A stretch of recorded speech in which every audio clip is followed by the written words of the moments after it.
watching as the world's unmade and call it all our golden age. Ooh, we are beyond control. Ooh, no vision can deliver us. We're golden calves until we're dust. Ooh, we're born upon a throne. Ooh, don't you know? Ain't nobody safe from us. All you ghosts are better off where you come from.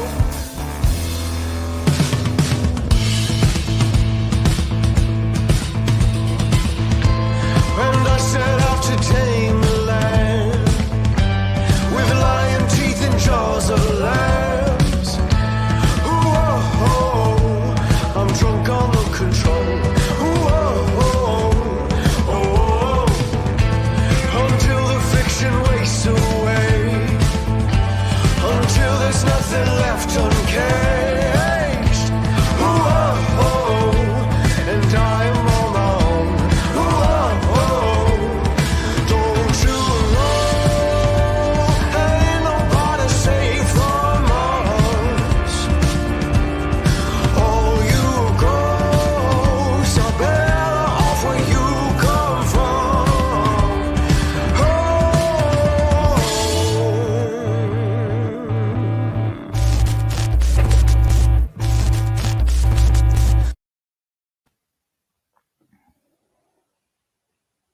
Hey, here we are.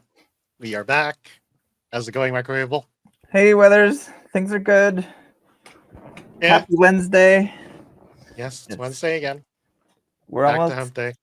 hump day, and it's starting to feel a lot like spring. So I'm getting happy. Yeah, no, I went out today, walked around the block, picked up some stuff from the corner store, and yeah, it's nice smelling the air again. You know, it's not have to have my nose hairs frozen and all that Exactly. stuff. You know, Yeah, it's a nice change. yeah, I didn't have to put on the heavy coats and stuff, and yeah, Yeah. hopefully things are looking up. Yeah, I hope So, so too. And we can Yeah. only hope for like a spring election, but I guess we'll see. From what we've learned, from what we've learned in the last few weeks, that's looking like a remote possibility. But it's confusing. confusing. It's been very confusing. confusing. Just like our thumbnail this week and all that. Yeah. It's the wall of confusion. Yeah, all this stuff is coming at us, and we're trying to negotiate this world of fake news and real news, and fake orders in council and real orders in council, and it's been complicated. Well, But it's all best. news. It is all news, and actually, I don't know. When I look at it, it's not even as fake as it used to be anymore. It's just news. Like things are effing happening, and it's like, what do we do? I know. Like what do we do now? Like we were talking like off air, we're just like every few days, like the news cycle is like boom, it explodes, right? And then we have to figure out what's going on. Not always. I mean, not always. it's weird because like when we started talking about the timeline this week, planning the show and all, I initially thought like, wow, not a lot of stuff happened, and then we start racking up the videos, and it's like, wow, we've got quite a few videos to go through today. I know, right? It's like all these like sort of stuff that flew under the radar, but yeah, there was like a lot of stuff is going on, and and we feel like we're still waiting, but yet stuff happened this week. Stuff's moving, and it's sort of like we're still waiting. We're still waiting for something to change. Stuff happens, nothing changes, and it's kind of weird. Like the actions go off into the ether or something like that. Exactly. Yeah, that's what it feels like here in Canada, especially. That it feels like we're getting more of the same all the time, and it's just like the same program with different faces. It's odd. Yeah. Yeah, maybe we should just start the show and Yeah, sure. get through our videos and stuff. So let's just go through our intros. We're the Common Nonsense. I'm Weathers. Hi, everyone. I'm Mikerowaveable. Nice to be with you again. And what do we do here? We go through the news every week. We pick out some cool videos that we find on YouTube, on X, and we try to make sense of it all as normal Canadians. Things have been happening a lot, actually, since the beginning of the year. We all know more or less why. Well, we don't know more or less where it's going, but that's okay. Exactly. We're here to read through it and put in our own thoughts and hopefully get you to watch the news more, because I know I personally think it's our responsibility to keep track of our politics. A lot of people say don't talk about politics. I think that's just old hat or whatnot. I think it's very important to kind of like understand what's going on and not get caught blindsided, especially this year where everything just seems to happen like out of the blue every week, almost every hour, things change. Well, so yeah, like things are moving forward with dizzying speed, right, all the time. And it is, as citizens, it's our duty to follow the news as best we can, because it's, there's so much happening all the time, and we have our daily lives to deal with, and it's part of our lives. It affects who we are eventually. Exactly. Where we are. I mean, like, it could be that tomorrow we don't have a country. Who knows? But before we go any further, let's just go through the usual, like where you can find us, our Twitters, at Hand of Infinity and at Mikerowaveable TCN. The blue check mark for the Common Nonsense is at Hand of Infinity. You'll also find the videos there live. You can also watch us live on YouTube, the Common Nonsense YTC. The playlist is at the top of the page of the channel. You can watch all our shows by just putting that on play and seeing what happens. Or you can pick any individual show. We usually organize the shows from latest to least latest or whatever. If you don't like YouTube, we have a Rumble channel, the Common Nonsense Podcast. You'll see it's branded. Thanks to the people who view us over there and all the views we get there. Thank you again. The thing about the Rumble channel at the moment is that you'll get the show there after the live show. So, but if anything, thanks to Rumble, all our videos will be there, because as you remember from our second podcast, we got temporarily canceled. Oh yeah. But that hasn't happened since, so That's right. I think we're good there. That's right. Anyhow, let's start with our first video. Not this video, but this video. This is, of course, the what is that? What do you call this? Guess the press. The press thing. The press thing after the coronation of the emperor. Yeah, exactly.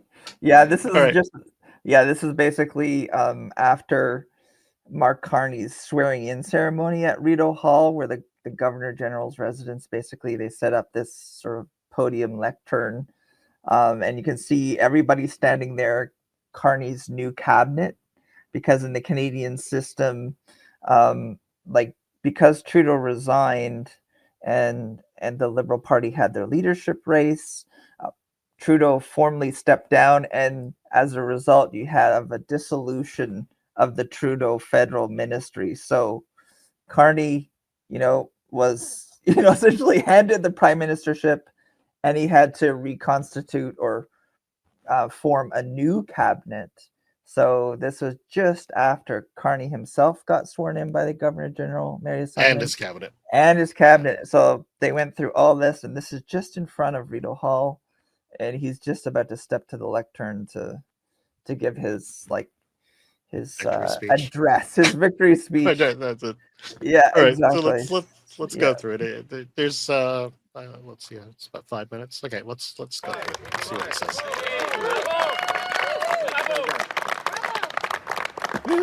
Bravo. Okay. What the hell? Que la fête commence. Alors, bonjour tout le monde. Hello everyone. It is my honor to respond to the Governor General's request that I form a government.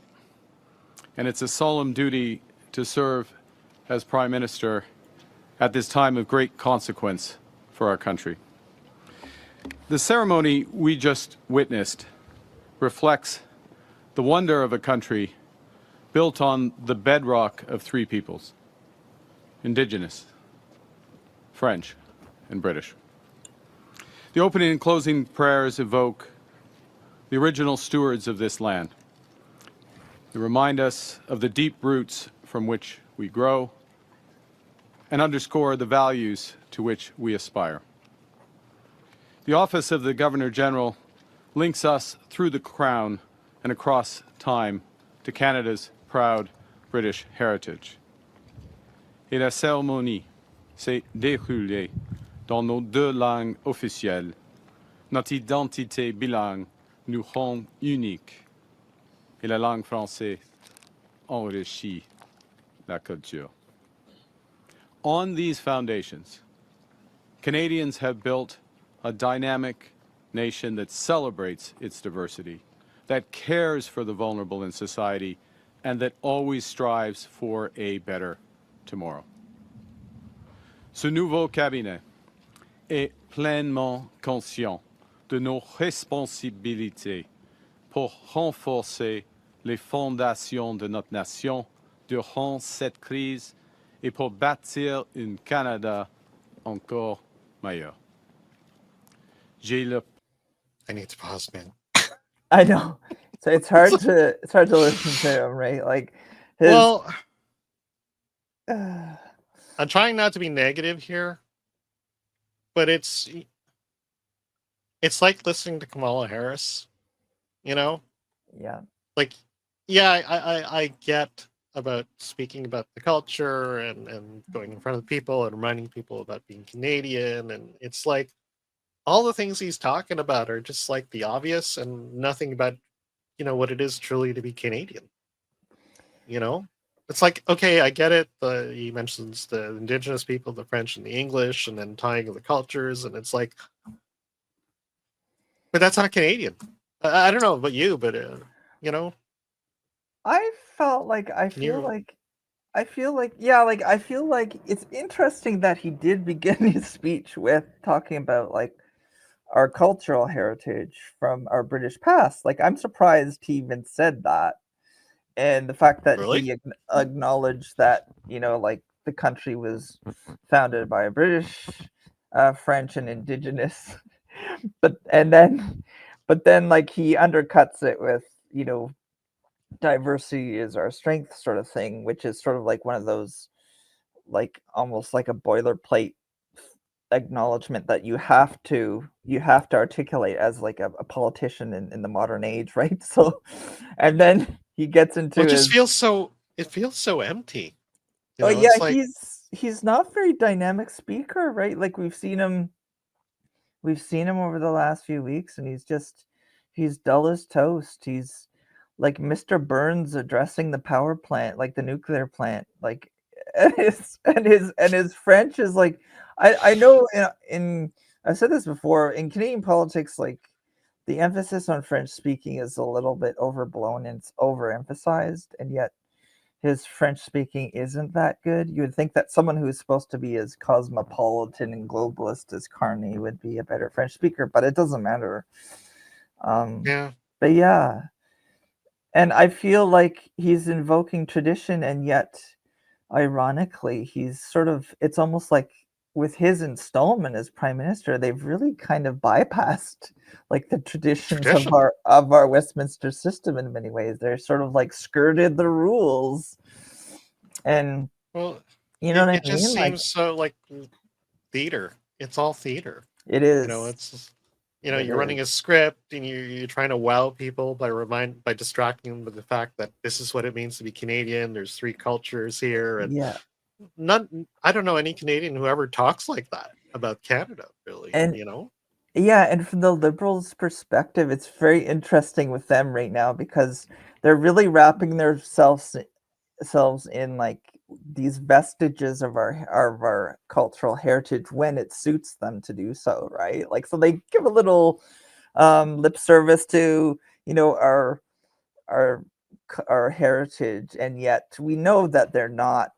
That's not what they're here for. They're here. No, they're here and this is the weird part. It's like, yeah, you only mentions the three cultures. They want to be diverse and stuff. I know when I listen to Poilievre, he doesn't ever talk about the three cultures. He talks about all the different people of the land and what it means to be Canadian to them and stuff. So, maybe I'm just choosing sides here, but it just... Well, the liberals, the liberals are caught in this I shouldn't use this word, but they're kind of being very schizophrenic right now. Like, we know they're leftist ideologues, but they've been put in a position such that, you know, vis-a-vis Trump, they're trying to invoke like Canadian nationalism. So like they're caught in between those two things. And we know they're not sincere about it. Like, and you're right, like it's been so theatrical ever since they've decided to bring him on. Everything that they've done is so very for optics, right? Like there's hardly any substance at all. Well, we'll definitely get more into that when we play the other videos, but let's see if we can get through the rest of this. Yeah, sorry.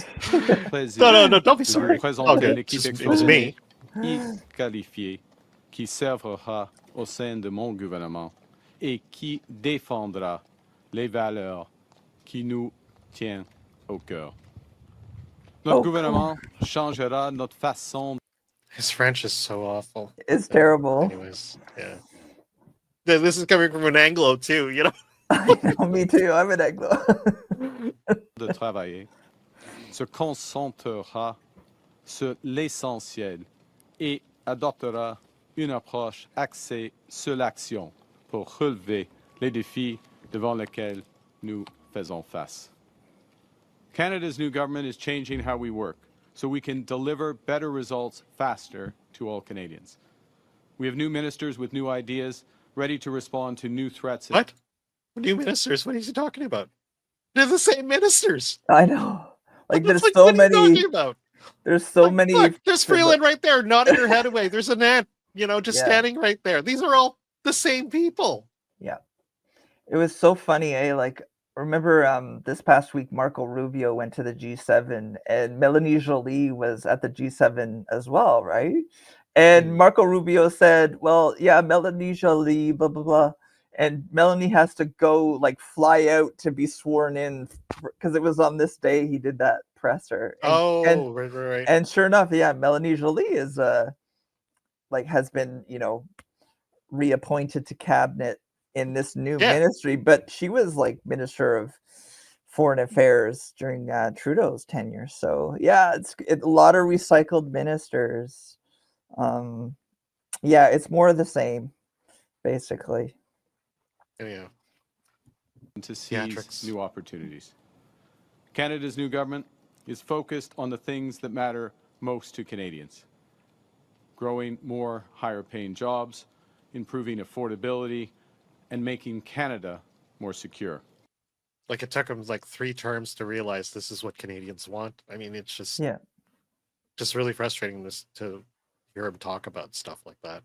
It really is. It's like, I remember when we talked about Carney in the past, when like Canada's every metric about Canada's economy during Trudeau's tenure is like, it was like blue, like this, like landed in a crater. And he was a chief economic advisor during those times. And it's like, for him to say that, it's like, where have you been for the last 5 years or more? Well, even that whole thing, the clip we played at the beginning of the show from the Daily Show. Yeah. When he was just going about describing, like, you know, when he was about to say, like, I'm an outsider. Mm-hmm. And then he basically described Canada that's been run by his liberals. Yeah. You know, and he's describing each and every problem, all true. But of course, he doesn't mention that he's the problem. That's right. Know? And he was there, deeply involved the whole time. And yeah, it's just another like completely theatrical thing when he's billing himself as an outsider, because we know he isn't. He's had these he's been there high profile jobs all over the place. You know, and it just for me, it's just knowing all that and listening to him now is just really frustrating. It really is. To keep going with this, but we don't have very much on this, so let's just finish it. Canada's new government will be action-oriented, driven by a smaller but highly experienced team made to meet the moment we are in. Our leaner cabinet will focus on two priorities in particular. First, protecting Canadian workers and their families in the face of unjustified foreign trade actions. And second, growing this great country by putting more money in Canadians' pockets. Okay. Yeah. I mean, all right. Frig. There's still 23 ministers in the cabinet, and then in addition to Carney himself. So I don't know if it's lean or not. Like, people keep on saying that this is a lean new cabinet, and it's like, really? It's a lean same new cabinet, you know. Yeah. And on top of that, like, these are his two priorities. Number one is to deal with the trade war. Yep. That's literally what he said. And number two is put money in people's pockets. Two of the things that Liberals have not done in the last 3 terms. Yeah. You know, or prepared for. And on top of that, just to even add to this, he says this now, and then literally a couple of days later, what does he do? He flies off to Europe. Yeah. You know, it's just really frustrating sometimes. Like, we have to laugh. It's so cringeworthy, right?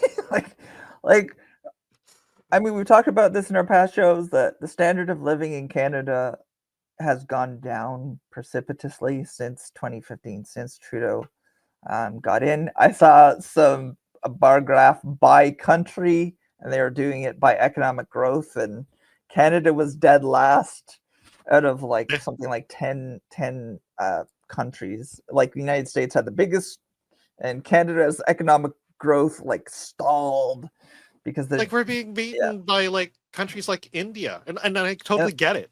I do get that. But the thing is, like, this is a country where 3 decades ago, you know, like, parts of India are considered third world, you know, and I don't get it. I really don't, you know. And our GDP per capita, like, just coming out of the Harper years was really good. It was on par with the United States in terms of exactly. And since Trudeau got in, and Carney being a big part of that in terms of being an advisor, an economic advisor, like, everything's gone like blue. Oh man. Anyway, yeah. We're at 3:29. Okay, all right, we're almost done. By ensuring that government spends less so Canada can invest more. By building millions of homes. By making Canada a superpower in both conventional and clean energies. We've got to build those homes. By creating new and those windmills with reliable partners. And by forging one Canadian economy out of 13. He stole that off of Pierre. Just thought I'd say that. Oh, did he? Wow, they've been poaching. Well, the whole, like, you know, one economy instead of 13. That's the whole breaking down the provincial barriers thing that Pierre started on. Yeah. Right. Yeah. Like, he did that in the Flag Day. You know, he says, why, you know, let's break down the provincial barriers and let's start trading with ourselves if we can't trade with our neighbors and stuff. I don't know. We will relentlessly pursue this positive agenda because Canadians know that negativity isn't strength. They know that negativity won't pay the rent or the mortgage. These are all digs at Poilievre, you know. They all like twisting his criticism of the Liberals and extending that over to Canada and then writing it as being negative. And it's like, well, I'm pretty negative too, because, like, it's the Liberals that literally ruined this country. Yeah, it's so ironic, like, coming from Mark Carney talking about the housing crisis, because it was the Liberals who have caused the housing crisis, as far as I'm concerned. During, like, let's make this crisis so we can save our people from our own crisis and stuff. It's that we made, right? Like, and it's and you wonder sometimes if it's if it's an engineered crisis, but I think it's one of those things that they didn't anticipate because, as many of you know, from 2020 onward, there was like the Liberal Party, like during COVID, opened up our immigration intakes to like these insane levels that now we can't handle because Canada is a huge country geographically, but when newcomers come to our country, they go to key cities, and the housing market in many of these key cities is being sort of like overwhelmed because we just can't handle the people. More than overwhelmed. Like, Yeah. it's really hard to find even rental now in Montreal. Oh yeah. You know, Yeah, like if I were to lose this apartment, I'd be screwed. I know. You know, because It's true. it's ridiculous. You know, And Montreal traditionally been pretty affordable, like Yeah. over the years. No, it's not. But yeah, Well, it is if you kept in the same house or rented the Okay. same building for the last. Well, we've been here for 10 years now. yeah, You know, and that's why our rent is relatively low compared to everywhere else. But yeah, if I were to like leave this apartment and find another apartment, I'd be screwed. yeah. And it's like, You know, and like Candace Malcolm, I think, was talking to Jasmine Lane today on her show, and they were talking about, I think just in passing, they mentioned some young guy was online, like really upset about his rent increase, which was unaffordable, and he has a young family and stuff like that. And so it's an ongoing crisis that the Liberals have not have really exacerbated, and they've caused it, I think. So it costs yeah, it's I mean it's they've upped it in so many different directions, increasing the number of people who come here. You know, all the immigration that they just literally, yeah, invited over, or even encouraged, and these pile up in the major cities, especially since I'm living in the major city, you're living in the major city, yeah, and not, and then basically taxing everything you can in building a home, yeah. That's right. or even getting permits to build buildings, or these were all liberal policies. Yeah. So it's like it's hard. You have to just sort of. It's hard to. It's hard to listen to. It's hard to listen. It's really hypocritical, and I just get angry listening to them and stuff. I know. Negativity won't bring down the price of groceries. Negativity won't win a trade war.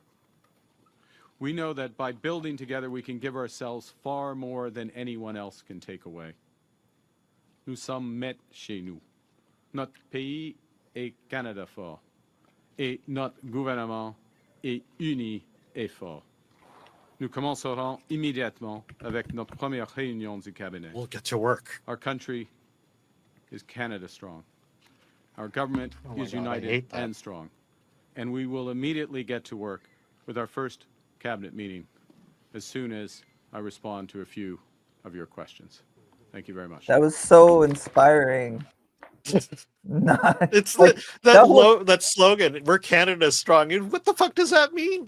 It's like he doesn't even know what that means. no. Oh man, that was as inspiring as a bank statement again. Well, like we were talking before, like Oh, I would listen to the quarterlies of Disney, like the Disney quarterly reports and stuff, yeah. because I follow this like Parks channel and stuff. okay. I forgot what they're called, but really, I mean, they're really, because Disney is just, is an example of like, here's a typically very American company that's embedded in American culture, and this wokeness that's infected them is destroying it and stuff. And then so whenever they do these quarterly reports, it's as frustrating as listening to this guy talk. Yeah. Because they're there saying, like, we're doing well, we're doing okay, or we acquired this, we've acquired that, and we've made a lot of woke decisions, but our business is still there. And in the meanwhile, it's like anybody who's investing in Disney is screwed. And we'd like to acknowledge that the grounds of the Disney studios are on the traditional lands of the Florida State Seminoles or something like this. Yeah. Oh, No, it's true. It's as frustrating to listen to the Disney quarterly because they're lying to listening to this dude. lying and all that. So, anyways.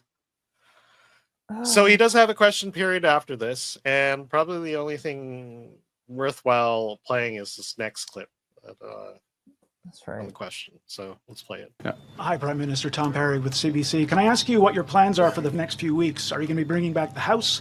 Are you going to be calling an early election? And if so, when should Canadians expect to go to the polls? Well, they certainly should expect to go to the polls before November.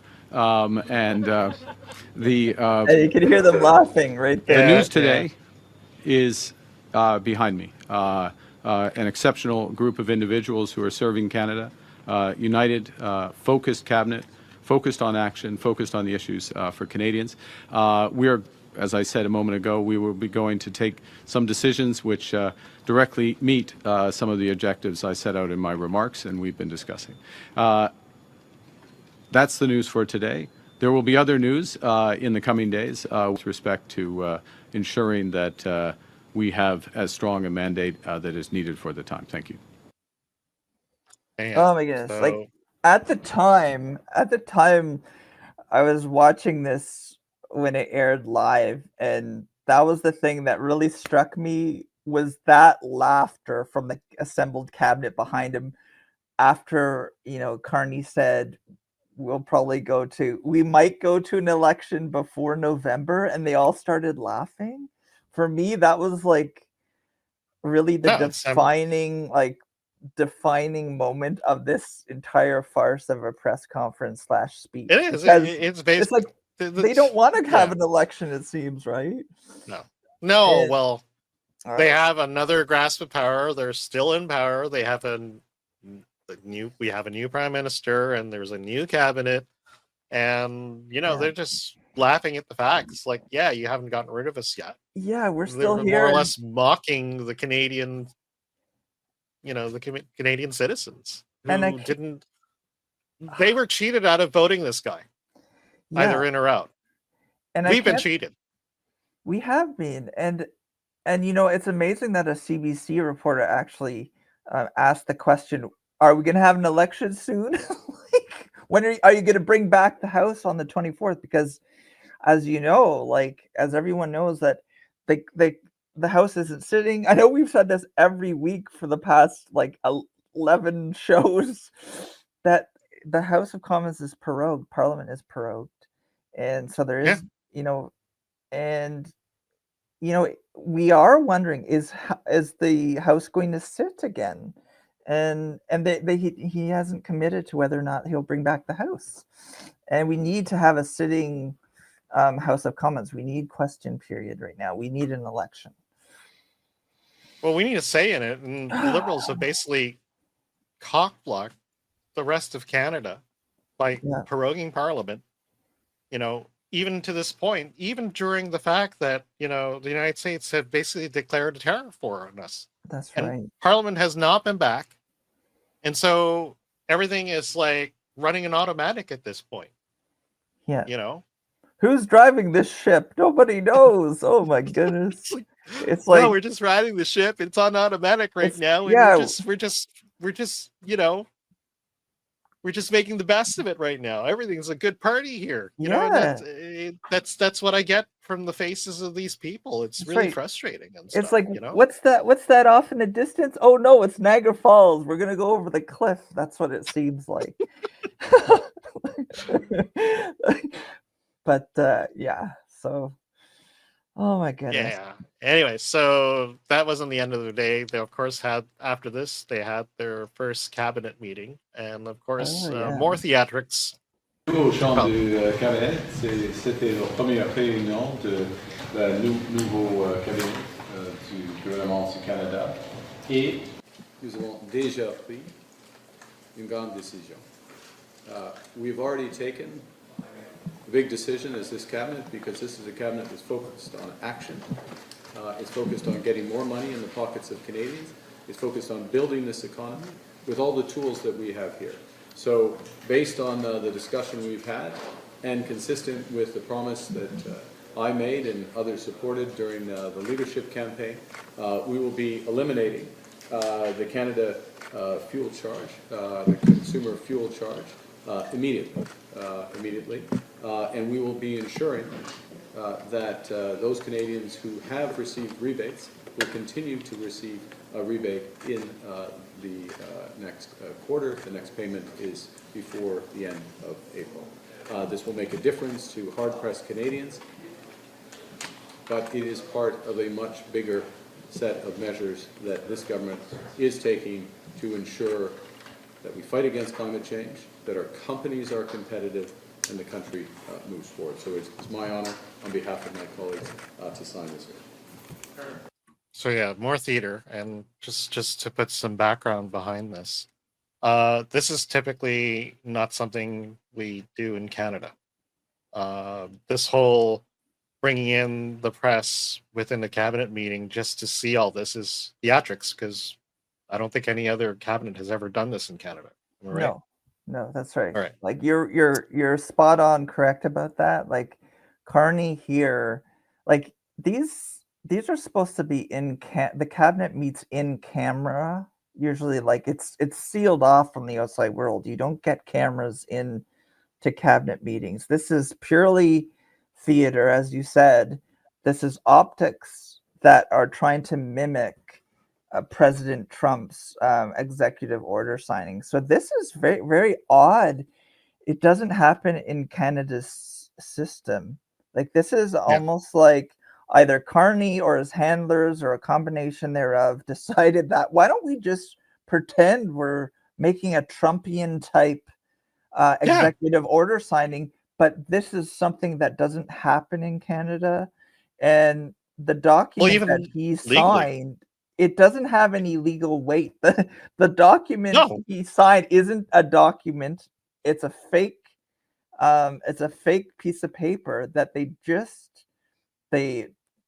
printed up to have this optical thing about doing away with the carbon tax, right?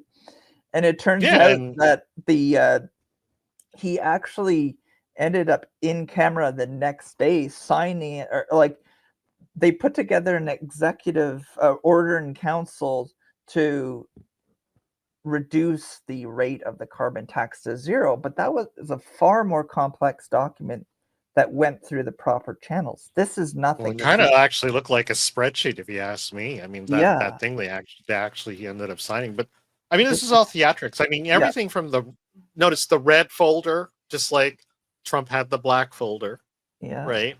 And the Sharpie. He was signing it with, who the F signs with a effing Sharpie? Unless you're Donald Trump, of course. Yeah, this is everybody, politicians, and even the mainstream press were very critical of this event because they're like, what is happening? This is not real. No, it's not.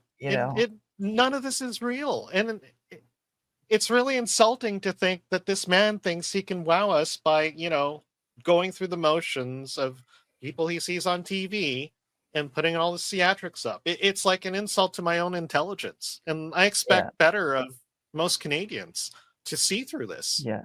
And and I hope like most people are seeing through this sort of stuff. It's so funny that like the Liberals are so keen to vilify someone like Trump, and yet they're trying to mimic him, even though it has absolutely no import whatsoever. No, and if he's going to do real and even this signing of the carbon tax away is BS, because you can't remove the carbon tax unless you can't remove the carbon tax unless he calls Parliament back. Right? It's a law that needs to now be countered, or whatever. They have to issue a new law to basically remove it all. The House House has to set. Yeah. All he's really done is that they're able to set the rate at which, the tax collectors basically can collect. And so all he's effectively done is it's still there for the home consumer. He's just basically reduced that rate to zero. And they can move it up, they can move it down, and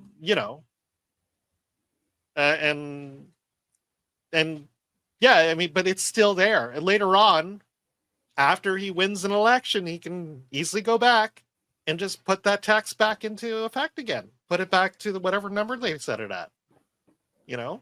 and we're starting to come. It's all theater, Yeah, you know. and with Carney so far, the theme with him is everything's nothing's really real. Everything's theatrical. Yeah, No, and crazy. if he really means to remove the carbon tax, he would have just called Parliament back in, okay, and actually gone through the whatever legal motions they need to do to remove the law completely.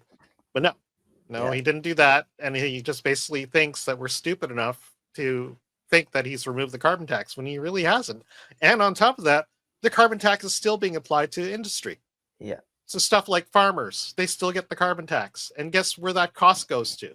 It goes to the people who buy their stuff. Yeah. Us. The consumer. You know, and the consumer. It's still there. Yeah, and like you're right about that. And ideologically, Carney is an ardent carbon tax zealot.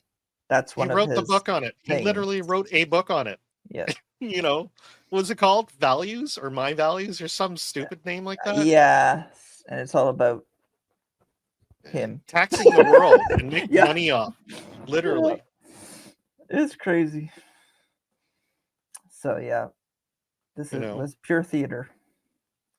More theater, and it's just really frustrating each time to go through the video and and just see it all happen over and over again and stuff. So anyways, let's queue up our next thing. So where are we at? So more theater. Here we go. More theater. So this is literally like, I think the next day after they sign in their cabinet. And so what this is supposed to look like is that, Carney has gone out to a steel plant, and more reason why he was gone to the steel plant because, stuff like the tariffs directly affect steel plants. And because of the tariffs incoming, like the end of this month or within April, there's actually a lot of layoffs planned to a lot of steel factory workers. Yeah, that's right. So of course, like Carney has to go in there and look like he cares and stuff. But okay, so let's see what he actually does. This is a dream. I get to speak to you, and you all have earplugs in, and you can't hear me. Now, take a look at the people around him.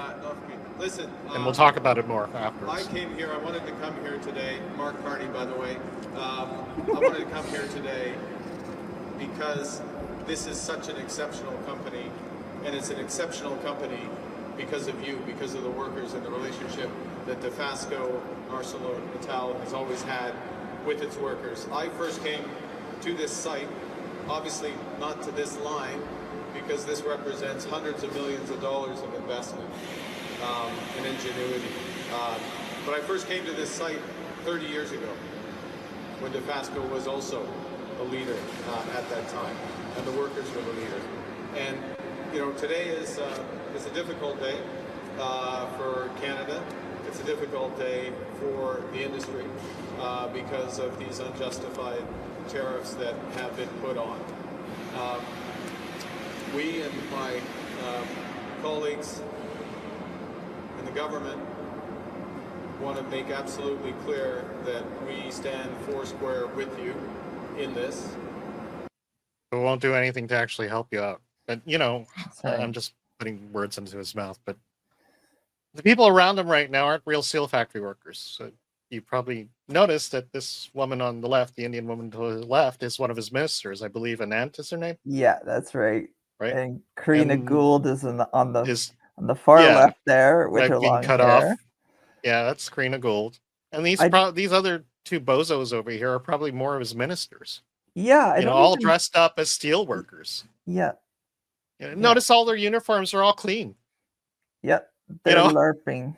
They're LARPing as steel workers. This is ridiculous. And of course, you had to have the one with the safety straps on it, so he looks distinct among all the plebs around him and stuff. You know, it's got the reflective tape on there, just in case you didn't notice. Hey, there! Hi, just in case you didn't know, this is Mark Carney. Look at my reflective strips.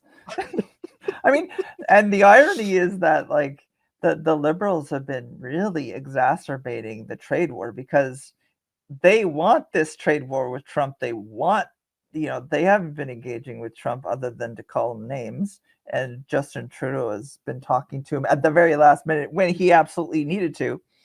And the Liberals are enjoying the trade war. They want it to happen because it serves their own political purposes. And to say anything other than that is disingenuous. And this is just, again, it fits with the theme of our show being like, this is pure optics, pure theater once again. And the Liberals have been really, really hostile to industry, to heavy manufacturing, to the extractive industries for their entire tenure since 2015 at the very least. And it's just, and now they're wrapping themselves in the working man sensibilities and stuff, and it's just so fake. It is. Like, this is how fake it is. Let's actually show you what it should be like, because, you know, here's a man who actually will talk to and have the support of steel factory workers. Thank you very much to all of you. And before I begin, I want to tell the workers here that our hearts are with you. I know that this is a very difficult and stressful time. Some of you have already got layoff notices. Others are worried you might face them in the future. And notice, this is the beginning of his speech. He doesn't go into, you know, when I used to be around, the Vasco used to be this, and this is where we are today, and I'm Mark Carney. Yeah. You know, Remember no, he me? goes right into talking about the people around him, and these are real steel factory workers. You know, these are factory workers behind them, not the pretend LARPers that are behind Carney. These are the steel factory workers, and they're there because they support him. You know, because they know that he's not bullshitting them.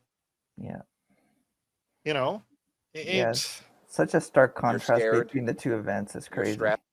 So this happened basically, I think, the Monday or something like that, after the Friday in which he gets inaugurated or whatever. Yeah. It happens a few days after Carney's LARPing session and stuff. That's right.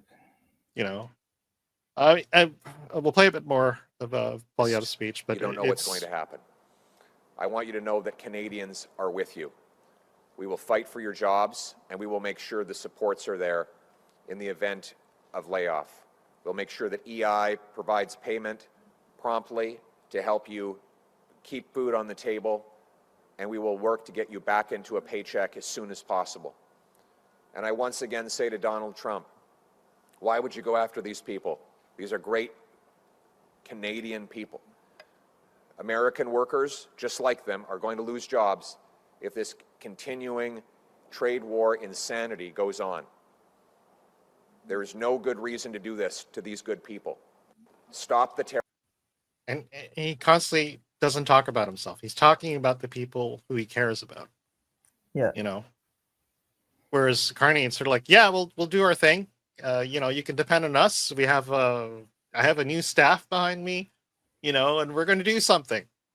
Nothing specific. Once again, nothing specific. I'm Mike Carney. And once again, I'm Mark Carney. Remember that name, Mark Carney. Yeah, and like that's been a message that Pierre Poilievre, to his great credit, has been like he's been making those statements about, you know, strengthening industry and protecting the Canadian worker. And you know, to his credit, like, I mean, he would be a better we know we need an election so badly because like you definitely do. Like, you know, like we talked about this a bit off the show and stuff, you know, about when the election's going to happen, and you know, and right now, I mean, a lot of people are predicting something will be declared either this Sunday. It should have been declared last Sunday, but of course, Carney had to take off and go to Europe, and we'll get to that very soon. Yeah, that's right. Yeah. Anyways, but you know, here's the thing. The way I see it is like, you know, the longer Carney keeps talking while he doesn't have a seat in Parliament, while he keeps extending like when this election's going to happen, I think the worse it's going to be for the Liberals. I mean, if he keeps going like this, because, you know, once the honeymoon effect is off, right? People are going to start realizing like what we're realizing right now. Whenever he talks. Mhm. You know, is just the fact that it's constantly lying. He You is. know, He really is, like, and he's blundering so badly, and to the point where, even the legacy media, even the CBC, they're calling him out on some stuff, and that's really unprecedented. Well, not unprecedented, but it's rare in our Canadian media climate, right? That where even legacy media people are like, "Well, what about this? And what about this?" And Carney keeps lying, and he keeps making mistakes, and he he's keeps not doing very theatrics. personable, and it's all fake. Yeah. It's all scripted. It's all like a big show. It's all a big LARP to him and stuff. And you know, and it's never been like that. At least with Pierre Poilievre, and all that. So Yeah, Pierre's pretty good in front of at these events and in front of the camera. yeah. Anyways, let's keep going with the timeline. I mean, I don't have to play the rest of this because he pretty much. I mean, poor Pierre is kind of like he doesn't have a stage because Parliament's been prorogued.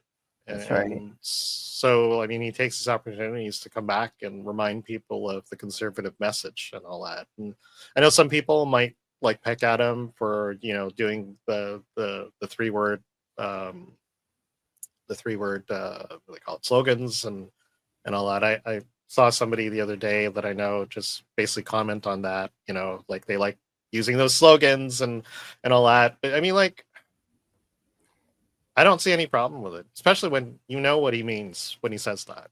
You know, it sticks in your brain. You know?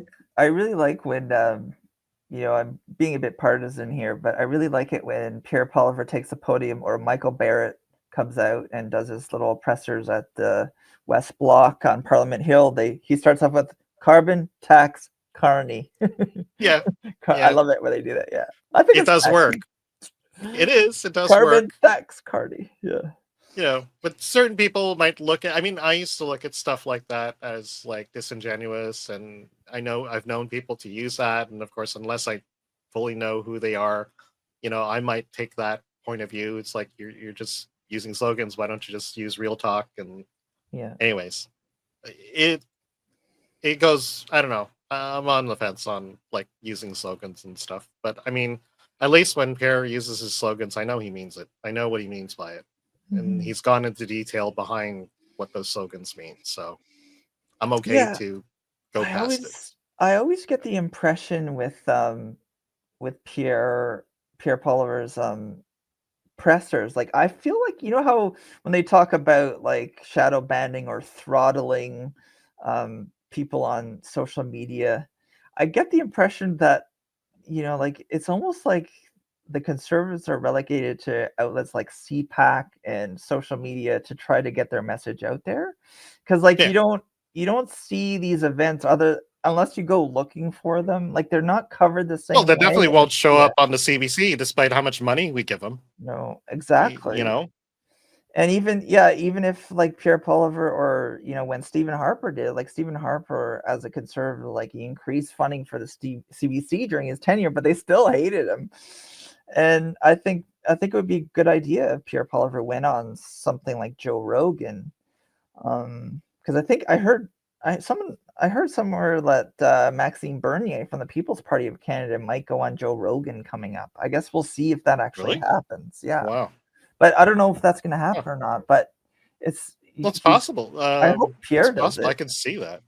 Maxime Bernier, he was wasn't he part of? What was he part of again? He's the leader of the People's Party right now, and he used to be a part of the Conservative Party, and he made a bid for that leadership race a few years ago.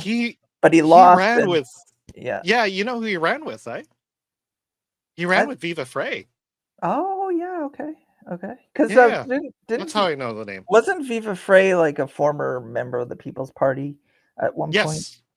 Well, they were running both for, I believe, the leadership of the party, but they didn't win. But yeah, they were running together actually. So they were running both for office, and that's where I heard the name. Yeah, okay, makes sense. Cool. And I can see that because, you know, he would still have a connection to Viva, and Viva would be able to get into the podcast world because he's a podcaster himself. Like he's in with you know, a lot of the conservative podcasters, that whole group. Yeah, I know he was recently on Tim Pool actually last week or something. cool. So- Yeah, like were we watching that episode where Candace Malcolm had Viva Frey on during the You Permian- did. I didn't Oh, yeah. actually get to it. I'll have to dig it up. It was kind of later cool on. because he was so scathing of Oh, Mark Carney. It was awesome. He does not like Mark Carney at all. No. You know, and he's pretty good with his words, and he has no problem saying them and stuff. Which is why he's moved to Florida, and he used to actually live in my city. So Yeah. you know, he's up and left, and I don't blame him. So, anyways, let's move on. And Honeybee says that would have been cool to see Viva Frey and Maxime Bernier. Oh yeah, they were running, and he was Yeah. actually talking about it on his podcast when they were actually running. But then when they lost, he kind of just I think that's when he moved to Florida actually. Yeah. After shortly after he had lost the race and stuff. Anyways, so with the new cabinet in session, we of course get new members of the cabinet talking up their new positions. Country's and, new. This is Vasi Kapoulis, Yeah. who's on CTV. I find a lot of the podcasters who track Canadian news actually like her reporting and have only positive things to say about her. So, anyways, this is an interview she does with what's his name, Champagne. Oh yeah, this the guy. new finance minister. He's Yeah. kind of weird, but anyways, let's go through. Newly minted finance minister Francois Philippe Champagne following his swearing in. Have a listen to our conversation. Hi, Minister. It's a pleasure to see you again, and congratulations on your new Thank you portfolio. very much. Thank you I very appreciate much. it. A new era of fiscal responsibility in the country. I'm glad that you're bringing that up because I have a Yes. number of questions about what exactly that means. But I want to start off on the premise of your government now backing away from the carbon tax. You stood alongside former Prime Minister Trudeau for years in cabinet as a parliamentary secretary defending the premise behind the carbon tax. Why should Canadians believe you now that you're really, really not going to use it? Well, the Prime Minister signed an order today. You've seen that.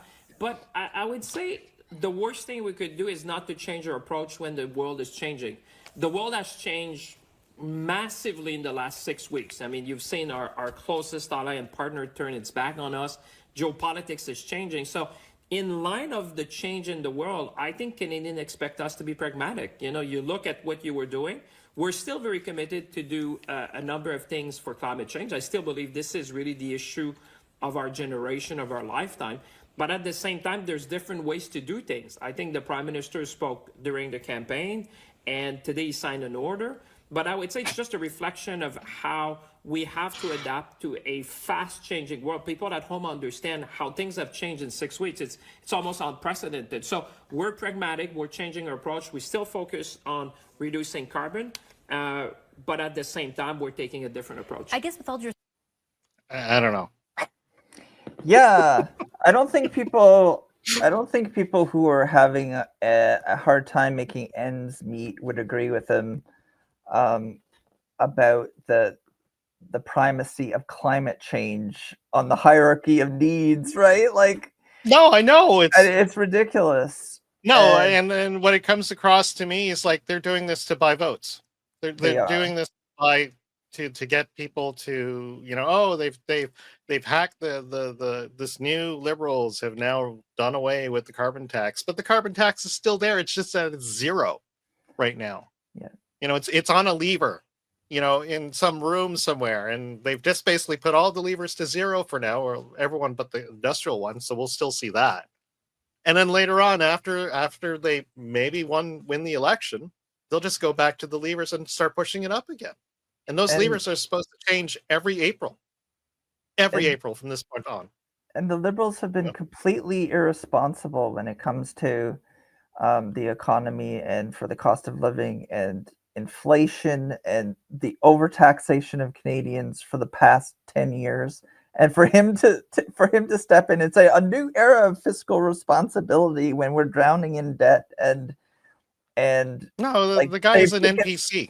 It's ridiculous. Like, you can't. The guy is an NPC who's basically, like, oh, the master NPC has told me to basically push the lever this way, and then we're going to do this for a while, and then when we're back in power again officially, we'll just go back to the way we were. You know, it's like there's nothing about this man that can convince me with his words that he's a changed man. There's nothing changed about him. No. He literally talks about it. That's right. You know, he literally says, no, we're still all about the carbon tax. We just won't put it on for now because it's not popular. Yeah. Does that sound a man who's like, you know, convinced of his convictions? No, it's it's totally no. fake. It's LARPing again. It's more theatric. It's more LARPing, and I don't want to. Yeah, like it's just interesting. Like at every turn, like they'll invoke this anti-Americanism that is really their go-to right now. Like always mention Trump, always mention the tariff wars. It's nothing we've done. The liberal stance is like it's nothing we've done. It's all about what Trump is doing, and Trump is bad. So blah, that justifies everything. That's basically we had all this crap even before the tariffs. Exactly. And of course, people are short of memory. They don't remember. You know, they think all this is tied in with Trump. No, that carbon tax would have went up this April. Yeah, and the liberals have pushed all their chips. They're all in on anti-Americanism, anti-Trump sentiment. They think that's the key to their next election win. But I don't think it's going to work. But they're doing it at every turn. Well, let's see if they stick to the program and see how far they go with it. Mm-hmm. I'm not going to play the rest of this guy because it's just more of denial and smoke and mirrors. We'll put all our links to all the videos we play, like in our comments. Yeah. Thanks, Honeybee. Yeah, no, totally. We totally agree with that. Yeah, a lot of BS. Yeah, exactly. So. Yeah. Let's go on to more BS. The next thing on our timeline is, of course, another example of piece authoritarianism or something like that. That's right. I don't know. So this is what's his name? EB, right? David EB. Yeah. BC. EB. Yeah. Apparently, just like the liberals, he's using the opportunity of of the tariffs. Of the dangers of the tariffs to invoke basically an Emergencies Act. Yeah, like some extraordinary powers. Yeah. So let's. Oh, go on. Sorry. No, I haven't really delved into exactly what powers that he granted himself, but it's just always a bad sign when these elected officials, decide to use a crisis to grant themselves extraordinary powers that don't necessarily like directly alleviate anything. It's more like it comes across as a power grab in his case. Well, we've seen this before. I mean, that's basically what happened during COVID. Yeah, big time. Especially what happened during the trucker protest. Yeah. And at every level, right? There's opportunities at every level, whether it's the municipal, provincial, or federal level in our system. And we have to watch these guys. Well, the one thing about BC is that I'm pretty sure they voted for this guy. Oh, and yeah. I'm pretty sure if they had the chance to basically vote for this guy again, they would still vote for this guy. And so, like, after a while, I'd sort of like, do I have any pity for BCers whenever they get a guy like this to invoke an Emergencies Act, this false emergency, to take the opportunity to gain more power? No, I don't. I really don't. Because like they should really do something about their voting habits. But anyways, let's play a bit of what he says. Of legislation, and that it gives regulation making authority to government. That does not require it to go through the legislature immediately. And so given the unique nature of these powers, it's important that there are checks and balances in place, and I'm going to ask the Attorney General to walk you through what those are. The Economic Stabilization Tariff Response Act was tabled in the legislature early today, as the Premier mentioned. If passed, it will allow government to have increased tools and authority to respond to trade threats from the United States. There are some features of this bill that are important to emphasize. This is a broad piece of enabling legislation. It empowers government to respond quickly and take action in a wide range of areas. The legislation will allow us to respond in a timely fashion to new threats as they emerge. This legislation is temporary. The powers are time limited and will sunset no later than mid-2027. We can use this legislation to respond quickly to the emerging developments and carry out the work of longer term and permanent changes. That's a lot of runway. Yeah, it is a lot of runway. You can do a lot of things in 2 years, can't Wow. We can act in all sorts of crazy laws. you? Hey, who needs a parliament? And You know, we don't need a regulations. parliament. We don't need to discuss about laws we want to make. We just want to be able to write them. Right now, I'm getting another theme. It's like Parliament is just annoying. Why don't we just bypass Parliament or the like the legislative process at the provincial level and just like bypass our institutions and just like writing laws can be so annoying. You know, Sweet. like all this debate stuff. Like, who needs debate? Yeah, who I mean, needs we know that? what's right. Who needs it? You know. Boy. I'll tell you what, BC. If you're We're going to vote for slipping a guy into like this, authoritarianism. So I have no pity for you guys. I really don't. You know, because you voted for him, and here he is. He's now writing a law that enables him to gain power over you for the next 2 years. I honestly think, though, there's probably going to be a lot of people who voted for him and his party who are going to be like, "What? Like, what did you do?" You know. Yeah. Well, Oh my you gosh. voted for him, so you know if you want to do something about it, change your voting habits. That's all I'm saying. Yeah. You know. But yeah, if we're getting. Sorry. Oh, sorry. No, I was just gonna say, like, it's the slippery slope that they talk about, right? Like going towards authoritarianism. It's happening like in incrementally, but it's happening in all these different jurisdictions, and I don't like this trend. No, but I mean, like these low-level thinkers like this dude, because I've seen him talk about even about Mr. Sunshine Baby. Like he keeps harping on that. Of course, you know, this poor podcaster who just decided to visit the BC Parliament one day, you know, just to see how the sausage is made, and then gets called out. That's right. Oh my goodness! You know, he almost gets kicked out because you're not supposed to respond to stuff. You know, like while in the gallery or something like that. So you have to basically sit there and get called out by one of his buddies and stuff. You know, and being called like basically a racist, more or less. You know. It was kind of cool that he got that attention. I know it was negative attention, but it's like, oh, he's making an impact. You know, his podcast is making a difference. It's like, all right, there's hope. There's hope. Well, I don't know if it's making a difference. I think they were just using this opportunity because they didn't know any better about what he really is. They probably don't even watch his podcast. Oh, they probably all they don't. needed to know. All they needed to know that is that he liked Trump, and that's enough to basically push him on to the Nazis and stuff for some odd reason. You know. But in my mind, like I have it as, even though it was negative, the things they said about him were negative. I think it's like a cool like mini victory for him and other people in the alternative media to get a mention, because then people will be like, "Who is this guy?" And then they go and look for him. I'm sure he's loving it. I'm sure he's loving it. And I saw a recent podcast where he's actually, you know, there are some negativities of that. He's actually gotten death threats for him and his family. And stuff. Yeah.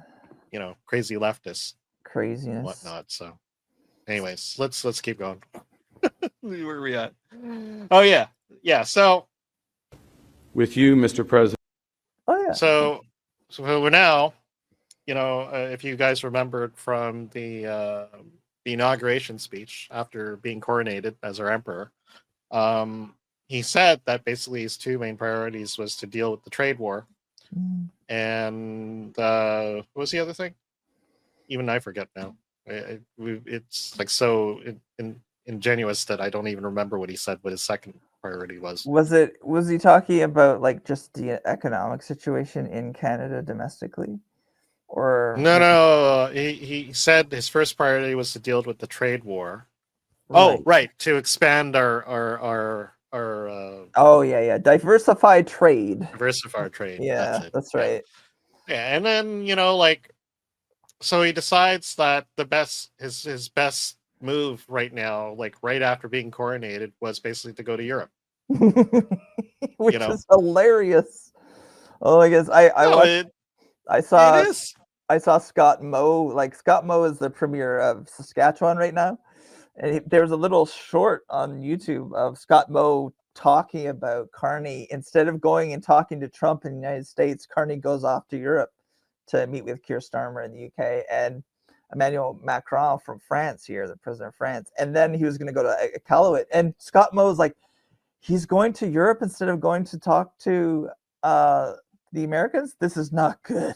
This is not No, good. it's And just he's right. It's Like, effing ridiculous. It's like, Yeah. what do we try? I mean, can we significantly replace, like, you know, the 80% of our trade that we could put to the Americans? Can we actually pass it over to Europe? No, because like they don't build those stupid goddamn pipelines they should have built like 10 years ago.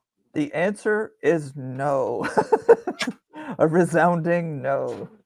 No, it definitely is no. Yeah. Because all these countries really want is fuel.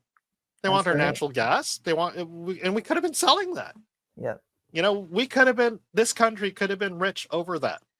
It's And almost like, the Liberals have done nothing. They blocked every opportunity they had to build pipelines yep. so that they can move it to either side of the coast, put it on a boat, you know, or Yeah. extend the, I don't know. I think they literally put it on the boat afterwards, and then they ship it off to Europe. in these great massive ships. And it's hilarious. So I think we were talking about this last week, that I think under the Liberal tenure over the last 10 years, the Liberals canceled like over 200 like really massive projects worth like hundreds of billions of dollars that they just canceled in like those types of industries, like oil and gas, the resource industries, oil and gas. And it's almost like Well, unless you're Carney, of course, who went down to the Americas with his Brookfield company and started investing in coal producing plants in the United States. And that's the great irony, of Mark Carney and his links with Brookfield Asset Management, right? And someone was commenting about this trip here. So here he is with Emmanuel Macron in France, and there's like, and he met with Keir Starmer later. And this trip he went to the wrong place. He went to France and Britain, and he didn't come back with anything tangible. It was a complete waste of time. No, well, he got photo ops. He got photo ops, and we paid for it. But was there anything tangible about diversification of trade? No, there was nothing. This was just a pure waste of time, basically. No, he came back with absolutely effing nothing. Aside from aside from like a few photo ops with his globalist buddies, so that we paid for. For, him doing prime ministerly things. Oh yeah, and I guess the only benefit from a right-wing perspective or independent media perspective is that he got into these little fights with Canadian journalists. Oh yeah, that's coming up. Which is coming up here. So yeah, let's play a bit of what he had to say in France. Yeah.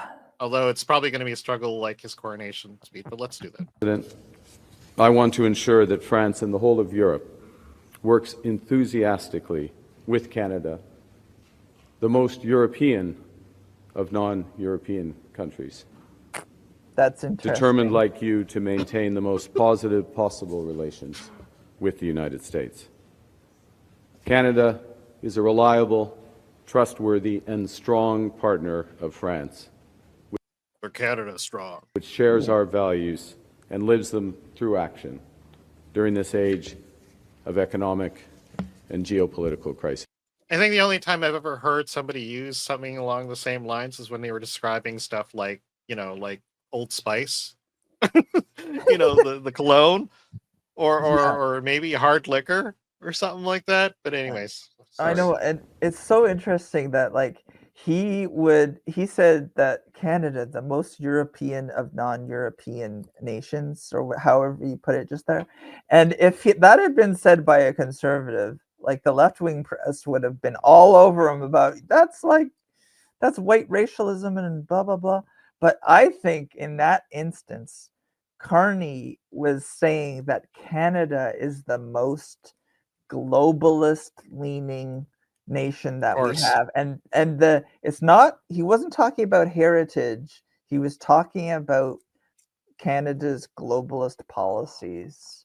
Yep. And that's what he's talking about here, and it's a little cryptic message, and he looked at Macron right away and it's like, oh, we're on the same side, right? Yeah.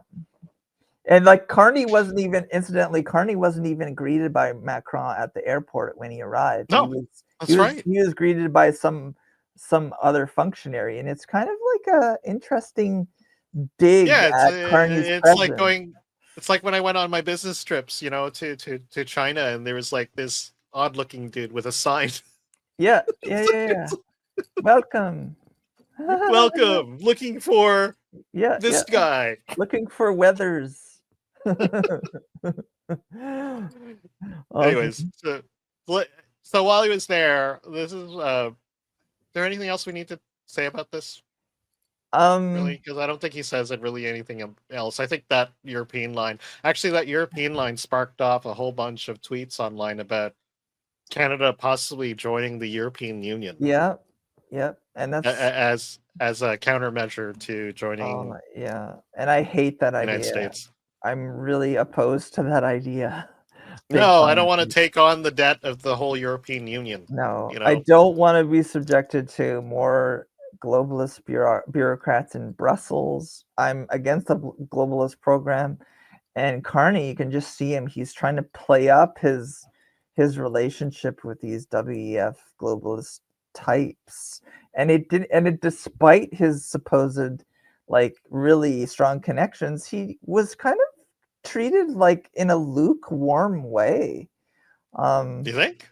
I do. Like his treatment by Macron, and it wasn't exactly like rolling out the red carpet. I mean, they have this joint presser here, but when he went to Britain, like Keir Starmer and Carney met, but they didn't have a joint press conference. They met and they had but they and also because Keir Starmer is kind of in that situation where he's a globalist idiot, but he's also trying to negotiate his relationship with Trump, so he didn't want to be seen to be in agreement with Carney. So it was kind of like this weird sort of lukewarm failure of a trip, He came back with nothing, and nobody talks about that.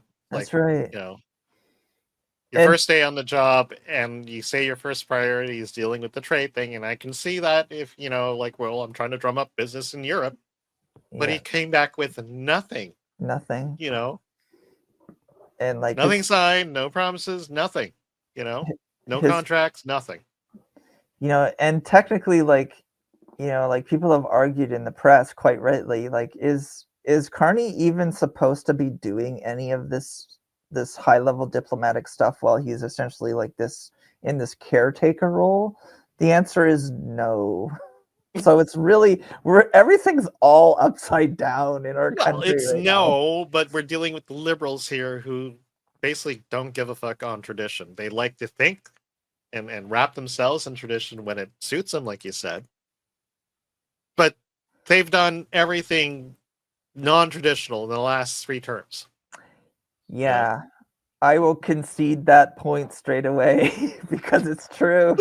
Like they're like, what rules? We don't care. Like how many times did Trudeau walk out of question period? How many times did they do all this dodgy stuff? Like, I mean, we've gone through those scandals before, but we could probably add a few more to the list. It's really frustrating. Like I've seen so many videos, especially seen that video of Trudeau and Poilievre was grilling him on like the scandals and his involvement on the scandals, and it was so. Not only was it theatrical, but he literally did, I got disconnected thing to end the whole conversation. Oh, yeah, how pathetic can you get? The satellite's going down. I can't. Sorry, I can't hear you. What? Can you speak? What? Oh, I'm gonna have to disconnect. I'm in the tunnel, now because sorry. It's like look at the time. I gotta go. It's like it's true. It's true. Like you don't think that this is for real, but it was for real. He literally disconnected himself, did the disconnecting, something that a third-rate employee would do during one of his most important meetings to get out of being grilled. I've just He been literally informed. did it. I've just You been know? informed the satellite's going down. Sorry. And then nothing was ever picked up on that. That's No. what was so frustrating about the whole thing. You know, nobody Yeah. holds anybody to account in this current government. Yeah, it Stuff, definitely fits the trend, doesn't it? Oh my gosh. More Oh. the effing same. But Yeah. anyways, so let's keep going on our timeline. Oh yes, right. This is of course where we soon after this he I believe has a press conference. Oh yeah. And he's being now grilled by some CBC reporters. I believe Rosemary Barton's there, and what's the other one? Stephanie Levitz? Levitz from Globe and Mail. I think she was with Right. the Canadian Press before that, but has recently switched to Right. the Globe and Mail. Right, and these are apparently very very liberal friendly reporters, right? Yeah, like I would put honestly, I would put the entire legacy media and the CBC into the liberal friendly camp, and yet here Carney has some confrontational exchanges with Rosemary Barton and Stephanie Levitz. It's really interesting because they would start to ask him about conflicts of interest, and he doesn't come off well at all. And no, and this is supposedly the not progressive conservative, but the Progressive Party was into like female power and empowerment, and it's like none of the let's do away with the mansplaining and all that. And what does Carney do? Well, let's see what does Carney do? Well in advance, and the leader of the opposition doesn't take his responsibilities at a time of, well, you should take these responsibilities at any time, but it's particularly remarkable given the stakes in global geopolitics at the moment. The rules say that those assets should be publicly disclosed within 120 days, which means you'll campaign in a coming federal election, most likely within the next 120 days, and are serving as Prime Minister now, with Canadians not being aware of what potential conflicts of interest you sought to avoid. What possible conflict would you have, Stephanie? Stephanie, I'm complying with the rules. I'm complying with the rules in advance. Point final. Gets shut down. Yeah. Shuts down the female reporter. Yeah. Like F women power, right? That's right. And Stephanie Levitz is asking like questions that a lot of us have been, we want to know. And like Michael Barrett, who is the conservative shadow minister for ethics and governance, like he came out over the last few weeks with his press conferences, talking about, what type of relationship does Carney have with Brookfield Asset Management and other entities that we were not even privy to. And Levitz asked this very key question because we want to know what types of potential conflicts of interest does Mark Carney have, because you can't have someone who's really keen on certain issues like carbon trading and his stock holdings with Brookfield and whatever else he has, which has been hidden in a blind trust. Is he going to be enacting or pushing legislation that will benefit him financially or benefit entities that are not in Canada's interest, right? And these are key questions, ethical questions that we need answered, right? And I get the feeling that a lot of Canadians don't quite they feel like it's over their head, like this is all economic talk, and they're just using this to, put one on Carney. Those damn conservatives are just, using a lot of this like economics BS, and it's all a bunch of nothing, right? So let me put this in perspective for you, because I've worked in a bank before, right? When you go work for a bank, right, like that deals in trades and whatnot, right? One of the things I had to do was I had to tell my wife to sell her stocks, right? This whole thing about responsibility and like, this is a man who could influence what this country does and what favors what companies, and enact policies that could favor any company in this country, operating in this country. So although he may not be able to, say, okay, choose this company because I have stocks in it. He can put policies that do not favor like competing companies. That's right. Yeah, like he And has. Yeah, it's immoral. it It's is. illegal and it's immoral. It's Yeah. literally inside trading. And It's if people have forgotten what inside trading is about, remind yourselves of Martha Stewart, who got put in jail for this shit. yeah, or like You so know? many members of Congress or Nancy Pelosi or any of those characters in the United States who on their salaries are like their net worth is into the tens of millions, and it's like, whoa, how did that happen? You know, No, I know. and These are government workers and they make millions off of implementing policies that favor their stocks yeah, and instead of the interest of the country that they work for. that's right. And You know? and Carney is in a classic conflict of interest. When even if you look at his, I think it's his stock portfolio with Brookfield, it's something like $6.8 million in value, right? And Yeah, and what does this company do? It deals with a lot of environmental issues. yeah, It deals with a lot of government policy. yeah, You know, things that get affected by government policy about how they operate, how they're taxed, and on what the stuff they do, and yeah, could stand to succeed because this man yeah. makes decisions so that he can fill his pocket instead of making the lives of Canadians better, which is his job as prime minister right now. That's right. And he in this You know? in this clip, and he gets a little testy. He's like, No, he does. I've followed all the rules with the ethics commissioner. Why would you even bother asking that question? Yeah, he's And- managed to basically yeah. once again skirt, you know, being responsible and moral. That's right. You know, And people need to realize this. And this is not above a lot of people's heads. They think it is, but it's not. It's literally this simple. You know? exactly. And it's one of those things where he's a guy who has all sorts of ties to interests that are anathema, or they run contrary to the interests of Canada and Canadians and our interests. So we have a lot of legitimate, and he's in a classic conflict of interests on the surface of it. It is. And he doesn't want there's anybody no way, to know. There's no way if he were to actually run like a normal person for a prime ministership, I'm going to bet there was probably no way he could have done it.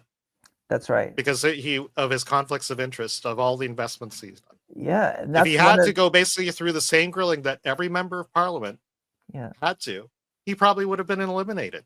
Yeah, and that's one of the sneaky benefits for the Liberal Party for having prorogation, because they were able to bypass those ethical checks because of prorogation. Wasn't that convenient, right? No. Yeah. Well, anyways, that was Stephanie Levitz. So this is another one of Rosemary Barton, another who, from what you tell me, like really liked Justin Trudeau. Is what I gathered, right? Yeah. Where is it? And like you showed a few weeks ago, it's interesting that like Rosemary Barton, she does not like him. Not like him at all. It's hilarious. Anyways, let's listen in on how this goes out. Oh yeah, so this is the end of the previous one. Yes.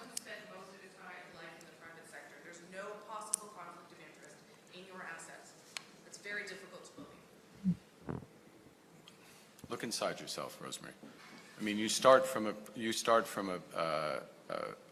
prior of conflict and ill will. I have served in the private sector.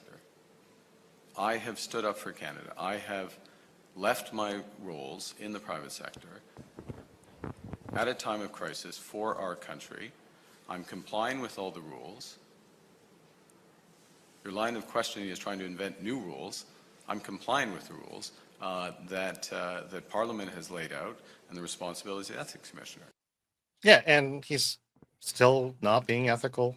He's still skirting what, the whole premise of being analyzed before taking the position and making sure that there's no conflicts of interest. And he's, I don't know, man. Yeah, like Rosemary Barton says, you're saying that you don't have any conflict of interest despite all your your portfolio and all your holdings, and you put them in a blind trust. And she said that's hard to believe. And instead of addressing the question, he turned it around on her and attacked her, and it was hilarious. Yeah, here you are. You're basically, just harping on me, my poor me, who basically given up all the riches I could have made, to become prime minister to save the country from a crisis. And here you are picking on me, Rosemary. Just look at yourself. Look into yourself. It's like, it's just like, if people can watch this and still say this is that guy I'm gonna vote for, you're crazy. Yeah. You're immoral. I don't know how else to even explain that. Yeah, exactly. Yeah. Exactly, Yeah. It's like, yeah, they're all from the same, like Trudeau. They're all cut from the same cloth, right? The Manchurian candidate. Oh my goodness. Yeah. No, it's just really frustrating when every time this man talks, it's always the same. It's all theater. It's all deflection. He lies constantly. He does. I don't know how anybody could vote for a man like this. I don't know. And he comes off as arrogant. He's dismissive, and the more he talks, the more he's out there, the worse it is for the Liberal Party, and that's a good thing. Yeah. It's a good thing. He's like literally, with no work from the Conservatives, is just doing himself in. But the thing is, I'm still worried that a lot of Canadians won't see this. Or even if they see it, it would just go right over their heads, or they think that this is beyond their pay grade or something along those lines, that this is just all those nasty Conservatives, picking on the poor Liberals, and I don't know how much more blatant can you be. Like, this is like evil Mr. Burns right in front of you. Yeah. And I just really hope that I have a feeling like on X and stuff, like on Twitter, like this is getting a lot of play, this stuff. I really hope that these clips are, because he comes across so badly, so arrogant, Oh yeah, he's quite the piece of work himself. He is.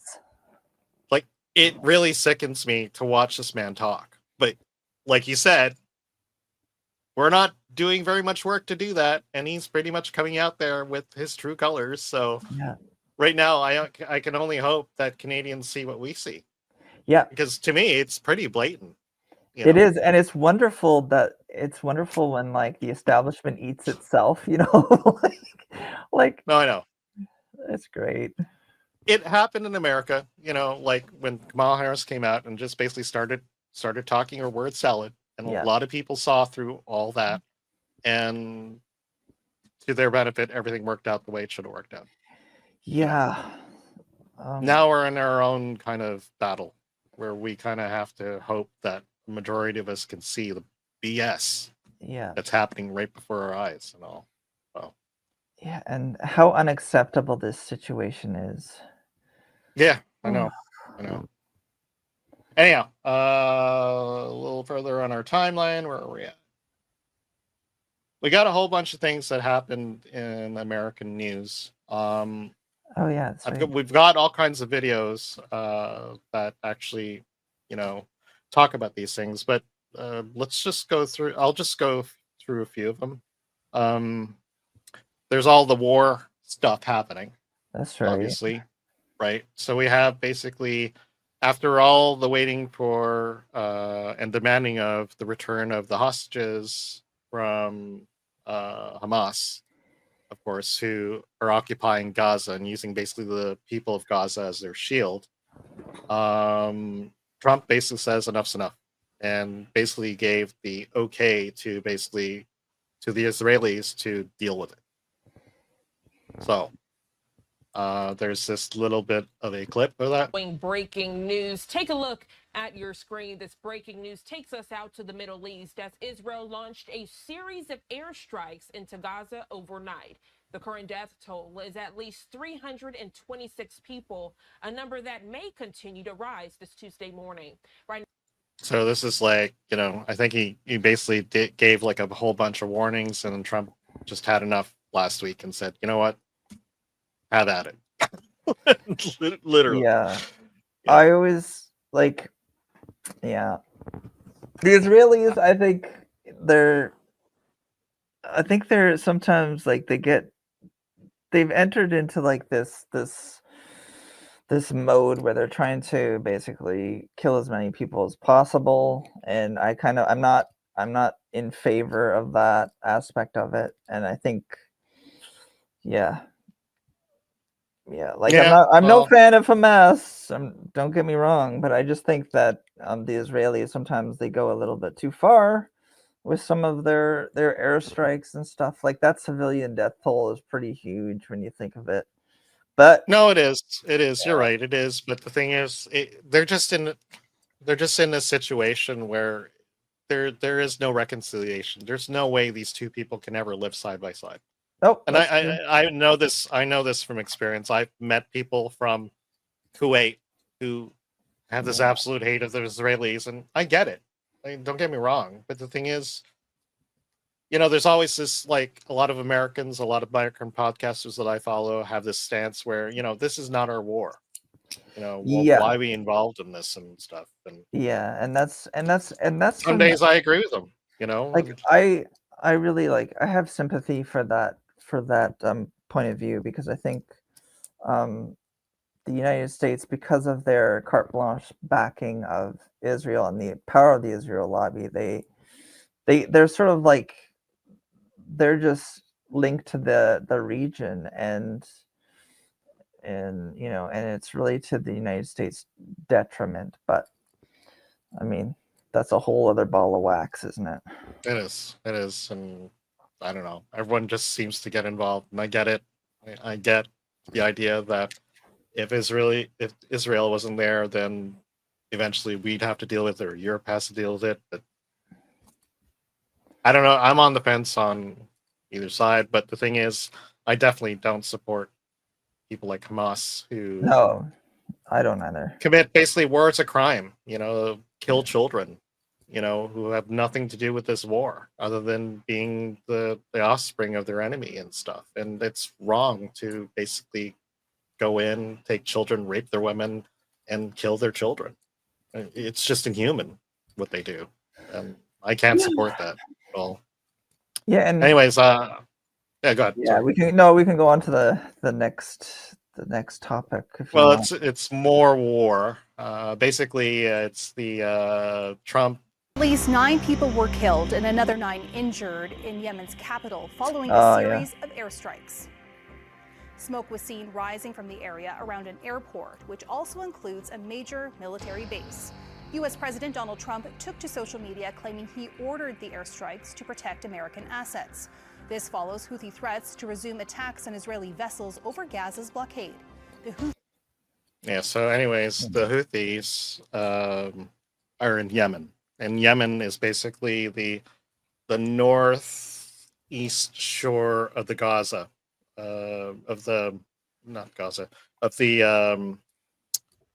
basically the link that takes you from the Indian Ocean to the Mediterranean Ocean, which is a major trade route, where you have the Suez Canal, basically, where all the ships go to, so that they can basically,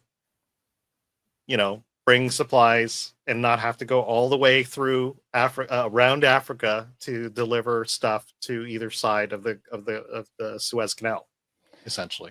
Yeah, and they're like right by Saudi Arabia, like in the south, and the Saudis a few years ago, like they invaded Yemen, and there was this crazy like cholera outbreak, the worst for decades and stuff. And they've been fighting, and the Houthis have been kind of interesting as like irregular fighters, like launching attacks at American vessels and Israeli They're literally interests and pirates. stuff like that, and pirates. They're and- literally pirates, And in they these small little boats and attacking these huge ships. But sometimes they're successful, and sometimes they have the backing of Iran or Iraq or something. Iran, Iran, yeah. yeah. And you can see like there's definitely links between what's been ramping up in Gaza with increased Israeli airstrikes on the Gazans, and airstrikes on the Houthis, because basically, the Israel lobby is very keen on using or pressuring the United States to attack its enemies, and it's doing so. So it's just basically more. It's to the Americans' benefit that they actually deal with the Houthis, because they're blocking basically passage through the Suez Canal, which they need to deliver their goods and services. And such. Just more. So they're just doing it. I mean, there's a little bit of self-interest there. It's not just to support the Israelis. I don't know. I'm just like, for me personally, I just wish like the Americans were out of the entire region. Like, I understand. But I can't, like, that's never going to happen because of the power of the Israel lobby. That's why the United States like backs Israel to the tune of whatever they back them. But so does Europe, and so does Canada and everyone else. So it's a fact of life. I don't know. I kind of like, I take we're with this guy, I know, and I wish it were like that. Like, that's just my stance. I wish we were out of the region and like let other people. No, I do get you. But I do get you. Yeah. Anyways, more par for the course stuff in the Middle East. More bombs. Yeah. So a lot more bombs, and of course the next item we have is where is that? Oh yes, right. We are here. Today to discuss an incident that happened early this morning near the 6200 block of Madura Avenue. At approximately 2:45 a.m., we received several 911 calls about a fire at a Tesla collision and sales center. One caller stated they heard gunshots and that there was a subject wearing black clothing setting multiple Tesla vehicles on fire. Upon arrival, officers discovered several vehicles on fire, as well as the word "resist" spray painted on the front doors of the business. Our partners from the Clark County Fire Department quickly put out the fires, and together with our K9 and Armor Task Force, which is responsible for hazmat response, we're able to make the scene secure and safe. As of now, I can tell you that we believe the suspect approached the business wearing all black clothing, and he used what appear to be Molotov cocktails and a firearm to conduct his attack. Yeah, so more attacks on Tesla because, of course, Tesla's connected to Elon Musk, and everyone hates Elon Musk, and the left are just going crazy. They're getting desperate, so a lot of them have basically resorted to these tactics to terrorize basically everybody. Yeah, it's sort of like a symbolic act of political violence, right? Because they're going after Teslas, but whoever's doing this, it's got to be some like leftist political violence organization that's acting on behalf of, you can guess who, probably in the United States political system. Probably more of that funding that hasn't been cut off yet by Doge or something like that. Because it does take money to do these things. And it's not much of a stretch to say that like these attacks are very symbolic of an attack on it's terrorism. Trump administration and what Doge is doing, and yeah, it is terrorism by definition. And on top of that, I believe Pam Bondi, who's now the Attorney General of the United States, has basically labeled this as terrorist acts and will deal with it as such. And it is, and it's so reminiscent of the political violence that we've seen in the U.S. over the last, I would say, 10 years, right? Like from fisticuffs, George Floyd and BLM and Antifa and Summer of Love, and the Summer of Love. In 2020, you had the mostly peaceful protest with the friggin' flames in the background, and like all this stuff, right? And also like and it's only winter. or winter turning in spring, so there's more to come. Spring, right? And like all the stuff that was going on in the lead up to the 2016 election, like all the fights that were going on and the bird dogging that the Democrats were quite fond of doing before Trump rallies and stuff like that. And that Project Veritas like really got into exposing some of the plots that the Democratic Party was, like paying crazy mentally ill people to do crazy stuff and to antagonize Trump supporters and all that stuff. It's the same. Exactly. It's the same like bailiwick, right? Like political violence. The only difference this time, like we spoke about just before the show, is that it's a different Trump, and it's a different who has the support of now the FBI, and that's what they do. They deal with this and stuff. So exactly, and I really hope that they'll be able to deal with these people more readily. Like they'll be able to mobilize and get some of these guys and dismantle some of their terrorist networks that are hard to pin down. Because it's almost like it's so interesting when you look at so many of these criminal organizations, like whether it's like USAID or whether it's like these different NGOs, the constellation of these different groups, and they use the same kind of cell structure for whether it's USAID or whether it's NGOs doing political violence and stuff like that. There's this complexity in these shell organizations and stuff, and if they can like unpick those different threads and get to and prosecute them and get them behind bars and get the people who are organizing it, right, and you catch them red-handed, put them in jail. And actually I believe because this is a terrorist act, there's like a minimum sentence of 5 years in prison. Oh, good. Because they really need to like go after.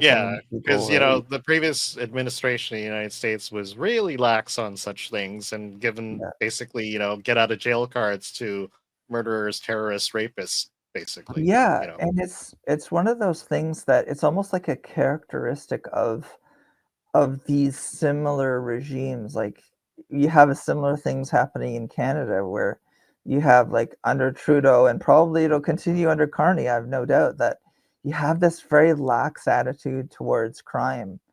And you have like very, very lenient bail restrictions but it's so insidious because it's almost like this constant climate of fear is a tool of those in power, because when people are looking over their shoulder all the time, when they're just going to go about their daily business, it's the definition of terrorism. And it's also like it keeps the guys in power like secure, because people are more worried about their personal security, And I mean, like there are other. No, I know, and actually, there's a few more items we have on this, but I don't think we'll get into that. I mean, two other points, of course. Mahmoud Khalil, I believe he was a student on a green card, got deported for basically, supporting Hamas terrorists. And you know what? I'll play that one. Yeah. That one's actually pretty. It's really pretty important. Pretty pertinent. Point. When you enter this is an important point, and I'm glad you asked this question. When you come to the United States as a visitor, which is what a visa is, which is how this individual entered this country, as on a visitor's visa, okay, you are here as a visitor. We can deny you that visa. We can deny you that if you tell us when you apply, hi, I'm trying to get into the United States on a student visa. I am a big supporter of Hamas, a murderous, barbaric group that kidnaps children, that rapes teenage girls, that takes hostages, that allows them to die in captivity, that returns more bodies than live hostages. If you tell us that you are in favor of a group like this, and if you tell us when you apply for your visa, and by the way, I intend to come to your country as a student and rile up all kinds of anti-Jewish student, anti-Semitic activities, I intend to shut down your universities. If you told us all these things when you applied for a visa, we would deny your visa. I hope we would. If you actually end up doing that, once you're in this country on such a visa, we will revoke it. And if you So yeah, I get agree into this. No, I do. I agree with It's this pretty obvious. sentiment. Because like I've been critical of Israel's disproportionate sort of use of violence in the Middle East, for instance, but that doesn't mean I support these jerks that are Hamas supporters coming into our countries and causing all this chaos on the streets. And there was all this stuff going on in Canada during since exactly. October 7th, 2023 or 2024, or whenever it was. That like these people do not belong in our countries, and I agree with the sentiments expressed by Rubio. Who people who are not citizens are coming to the United States to do terrorist stuff or to cause unrest should be deported. And I think the same holds true for people coming to our country, to Canada. The same holds true for even like somebody who comes into your house and is a bad guest. You get them the fuck out. Yeah. You kick them out of the house the minute they start disrespecting your house. Yeah, and we have to sort of increase the value of what it means to be a citizen in our countries. Like, and it's a privilege to be here. It's not a right for everybody in the rest of the world to be in our countries. And if people want to support these terrible organizations, they should be deported. And yeah, exactly. They can do it in their own effing country. Kick them out. Yeah. Don't come to my house and start disrespecting my house, my wife, my children, and myself. That's right. That's just basically it. That's just basic morality. And isn't it so refreshing? Because it's almost like stuff like this were like expressing these sorts of ideas. They were almost taboo, but now. Well, they constantly twist it as, an infringement of their freedom of speech. And it's sort of like, look, you're not even a citizen, so you don't have freedom of speech. Yeah. You're an invited guest, and if you behave badly, we're just going to kick you out. Yeah, goodbye. And that's just as simple as that. And I don't understand these Democrats and these leftists who want to twist it around and say, no, it's breaking the freedom of speech and stuff. It's like, no, ever. Yeah. It's like, you're a guest here. You don't have any special rights over a citizen. You don't have freedom of speech as a guest. And it's as simple as that. Remember the clip we saw? Remember the clip we found like a few weeks ago of the guy who was like yelling. He was in the back of like an SUV and he was like, "I'm not going back to Haiti. I'm not going back to Haiti." And then they panned home and he's like, "He's going back to Haiti." Go back to Haiti. Exactly. And I don't know why people make it such a big deal. And it's like, oh, you're being such a bad guy. You're breaking. It's like, look, dude, you come to my house, you respect my house. And that's basically it. I think everyone expects that of everybody. Don't you? And I do indeed. Like, and I think it's so refreshing to hear that like articulated by these guys like Homan and Rubio. And we need that here because it's almost like you could set your watch by it. Well, because whenever people talk about deportations, someone will invariably say, well, we can't deport this rapist because he will be subjected to torture back home in Somalia that whole thing with or Haiti or whatever. And that's a false argument. It's like, that judge and then Trump, that actually happened. We had a clip of it, but we won't get to it. But basically, a judge, a lower level judge had basically said, wanted to stop these deportations of criminals who've done crimes, who are being put on planes, being sent to El Salvador, returning them to wherever they came from. Yeah. And he literally thought he could just basically order them back. And Trump said, fuck you. I really, I find that so annoying. It's like this 13th Circuit judge from Dead Skunk Junction in God knows where has overruled the president and the will of the American people. Like, no, it would, and he's right. Ridiculous. I mean, with the act that he enacted, the Alien Something Act, right, which basically declares all terrorists is now a foreign affair that no judge has jurisdiction over. I think it's the Enemy Aliens Act of that's it. Whenever it was. So because they're an international or a foreign kind of big deal, they're no longer in the jurisdiction of this lower level judge. Yeah, good stuff. But his hubris and his his ego made him think that he could. And stuff. And so they're still really discussing and debating over it still, but it's just like I'm with Trump on this one. And and the Trump administration is one of the few districts, one of the few countries in the world that is actually taking deportation seriously. Like it's amazing. I mean, I know Pierre Poilievre a few times. He talked about deportations on some talk radio stations, but it's not one of those things that he's vocal about. Well, I mean, and he I would did like say to see something. him more He did vocal talk about it. basically students who overextended their visas or overextended their stay beyond what the visa says. And he did say something along the lines that, they should be deported. I mean, they don't belong here. Their visa's done, And I think that's something that we have to have serious discussions about in our country as well. And Trump has opened the door for that. And it's something that is sorely needed all across the West to get people who are criminals and are in the countries illegally to get them out. Because otherwise, like, we're done for. Well, I've come across people and friends, a friend who actually told me once that, borders are bullshit. And it's like, when you say things like that, I get pretty pissed off, Yeah, I don't agree It's with like, that at no, all. borders aren't bullshit. There's a reason why we have borders. It's because we share a common morality. Yeah, and if And you there don't are have people who borders, you don't don't share have this. if you don't have borders, you don't have a No. country. And if you say borders are bullshit, then why are you getting mad over the Americans wanting to basically take us over then? Wasn't it? Yeah, exactly. And it's like, remember the Lord of the Rings wasn't it like the Shire was so idyllic and the hobbits were so happy in their idyllic Shire? And one of the reasons was that the Rangers, like Aragorn, were protecting the borders of the Shire, sort of thing. And so the hobbits are Canadians, basically. Yeah, exactly.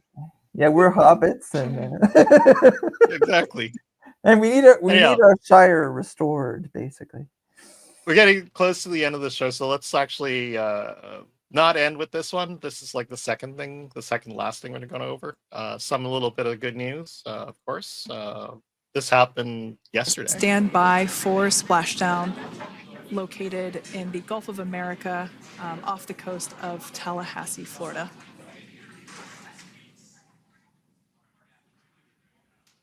So this is the SpaceX. And splashdown. Crew 9 back on Earth. So this is basically a return of a capsule that actually had 2 people who were stranded by the last administration for 8 months in space. They couldn't get, I think the deal was they went up there on a Boeing spaceship and something went wrong, so they couldn't return on that spaceship. And the Biden administration apparently just left them up there with no definite time of return. Yeah. And so it basically took Trump to ask Elon to go get these guys 8 months after. Yeah, didn't Elon Musk offer to go and get them way earlier, He did. like months ago? He did. Yeah, and they're like, He did, no, but Biden said no. That's we'll a great. do it on our own. That's a great clip, by the way. That's pretty epic. It is, and actually, I only saw it this morning. I think my wife told me about it, and I was like, "Oh yeah, right. They were supposed to return today." And when I saw it, I was like, "Yeah, that is pretty cool." Yeah, I'm glad they're back home. A little bit of feel good, something actually happened and all that. But the clip I actually do want to end off with. There's this one. I think there was this interview happened last night, and then it's basically Ingram. First name. Yeah, Laura. And Laura Ingram, that's it. And then Trump. And he had basically a few words to say about certain Canadians. So let's play that one. Where is it? Here it is. Now more of my interview with President Trump. They have a $60 billion trade deficit. China has like a $300 billion last year. You said it goes up when you add it all up, it's $1 trillion. Way over 100, Canada. And here's my problem with Canada. Canada was meant to be the 51st state because we subsidize Canada by $200 billion a year. We don't need their cars. We don't need their lumber. We have a lot of lumber. We freed it up, as you know, last week. We're freeing it up so that you can actually cut down a tree without being, given the death penalty. Because what these radical environmentalists have done to our country, but we freed it up. But we don't need their lumber. We don't need their energy. We don't need anything. We certainly don't want their automobiles. They make a lot of, millions of automobiles are sent in. I'd rather have them made in Michigan. I'd rather have them made in South Carolina or any one of our... You're tougher with Canada than you are with some of our biggest adversaries. Only because it's meant to be our 51st state. And okay, but but listen to this for a second. We need their territory. They have territorial advantage. We're not going to let them get close to China. Look, right? I deal with every country, indirectly or directly. One of the nastiest countries to deal with is Canada. The people that, now this was Trudeau, the people that good old Justin, I call him Governor Trudeau, his people were nasty. And they weren't telling the truth. They never told the truth. You know that, they'd say, well, we don't charge. Well, they do. They charge tremendous. They charge tremendous. And if you look at dairy products, what they've done to our farmers, I'd go up to Iowa, I'd go up to different places, Nebraska, and they would always complain about Canada, how they get ripped off. Do you know that Canada has a 250% tariff? 250, nobody knows that. They charge us numbers that are crazy. We have a very big deficit with Canada, and there's no reason, much more, we have much more. Just so you understand, we subsidize Canada, and I like Canada. I love Canada. I love Wayne Gretzky. The Liberal guys, I love his wife. The Liberal Party is going to win now in the next election, most likely. And they were down and out. But isn't that going to make them more hostile to us and possibly I'd rather deal with a liberal than a for China closer to Canada, and that would really put us in a bind. The conservative that's running is stupidly no friend of mine. I don't know him, but he said negative things. So when he says negative things, I couldn't care less. I think it's easier to deal, actually, with a liberal. And maybe they're going to win, but I don't really care. It doesn't matter to me at all. So your end game is what? Yeah, so that was basically the message right there. And I had different minds about this. The liberals are constantly harping on the conservatives, trying to make them like Trump so they can associate Trump's tariffs with the conservatives and, of course, put that negative effect that people have on Trump onto the conservatives to, basically win. And so on one hand, he's right there outright saying that, he thinks that dealing with the liberals would probably be a lot easier than dealing with the conservatives, and what do you think? When I initially heard this, I thought it was so funny. Like, I thought it was Trump doing like a very Trumpian like troll of the Liberal parties, of the Liberal Party, because as you know, and he just said it here, that he had a terrible time negotiating with Justin Trudeau and the Liberals in his first term about trade and stuff like that. And I thought it was so funny that he was almost like damning the Liberals with faint praise. Like, if I endorse the Liberals, they'll have a terrible time in the next election, and they'll just sort of like bend themselves into pretzels just explaining away his endorsement. And maybe he, like from that perspective, it's really funny. But sometimes I just wish sometimes that Trump would say what he really felt about Canada, because I think when he talks about the 51st state and he talks about annexing Canada, and he's in the back of his mind, he's thinking, and I think his officials have told him to what extent Canada is really a proxy state that's been infiltrated so terribly by the Chinese, and geopolitically the conflict that is like ongoing in sort of like indirect ways is America's conflict with China, and China sees like the war with America as inevitable. And I think one of the big motivators for Trump and all his talk about annexation is because he knows how badly Canada's been infiltrated by the Chinese Communist Party. Like when Brian Lilly was talking about Steve Bannon on our previous show, like that was the big theme of their discussion, was hemispheric defense, the great game of the 21st century, and geopolitics. And like the great power rivalries between America and China in particular. And I think it would be very beneficial if Trump actually articulated some of those things to tell people why he's doing what he's doing, because I think this annexation talk is really about geopolitics and it's not linked to trade, but it's about security, and he knows how compromised people like Trudeau and Carney and the Liberal Party and our elected officials are, and how China is using Canada as a base of operations to attack the United States indirectly. And maybe he doesn't want that out there. Maybe because I don't understand when he talks about subsidizing Canada, like that's just not true. I mean, we have a trade deficit with them, but I mean, and it doesn't matter if it's not true for Trump, right? He's just using it as a talking point to gain advantage and to on trade, and I don't blame him for that. But I think but on the same token, it's not doing him any favors. Like I'm in disagreement with a lot of his kind of the way he kind of just treats us as. Yes, I mean, like I don't blame him since he had to deal with Trudeau, but it kind of reminds me of the ignorance that a lot of Americans have over Canadians. They don't really realize the people who are actually the real Canadians. Yeah, and I mean, to our fault, yes, we seem to vote in these, these do-nothings, do worse politicians to rule over us. Yeah, I mean, that's to our fault. I totally agree. Who basically ruined this country? That I agree. Yeah. But on top of that, we're not a state.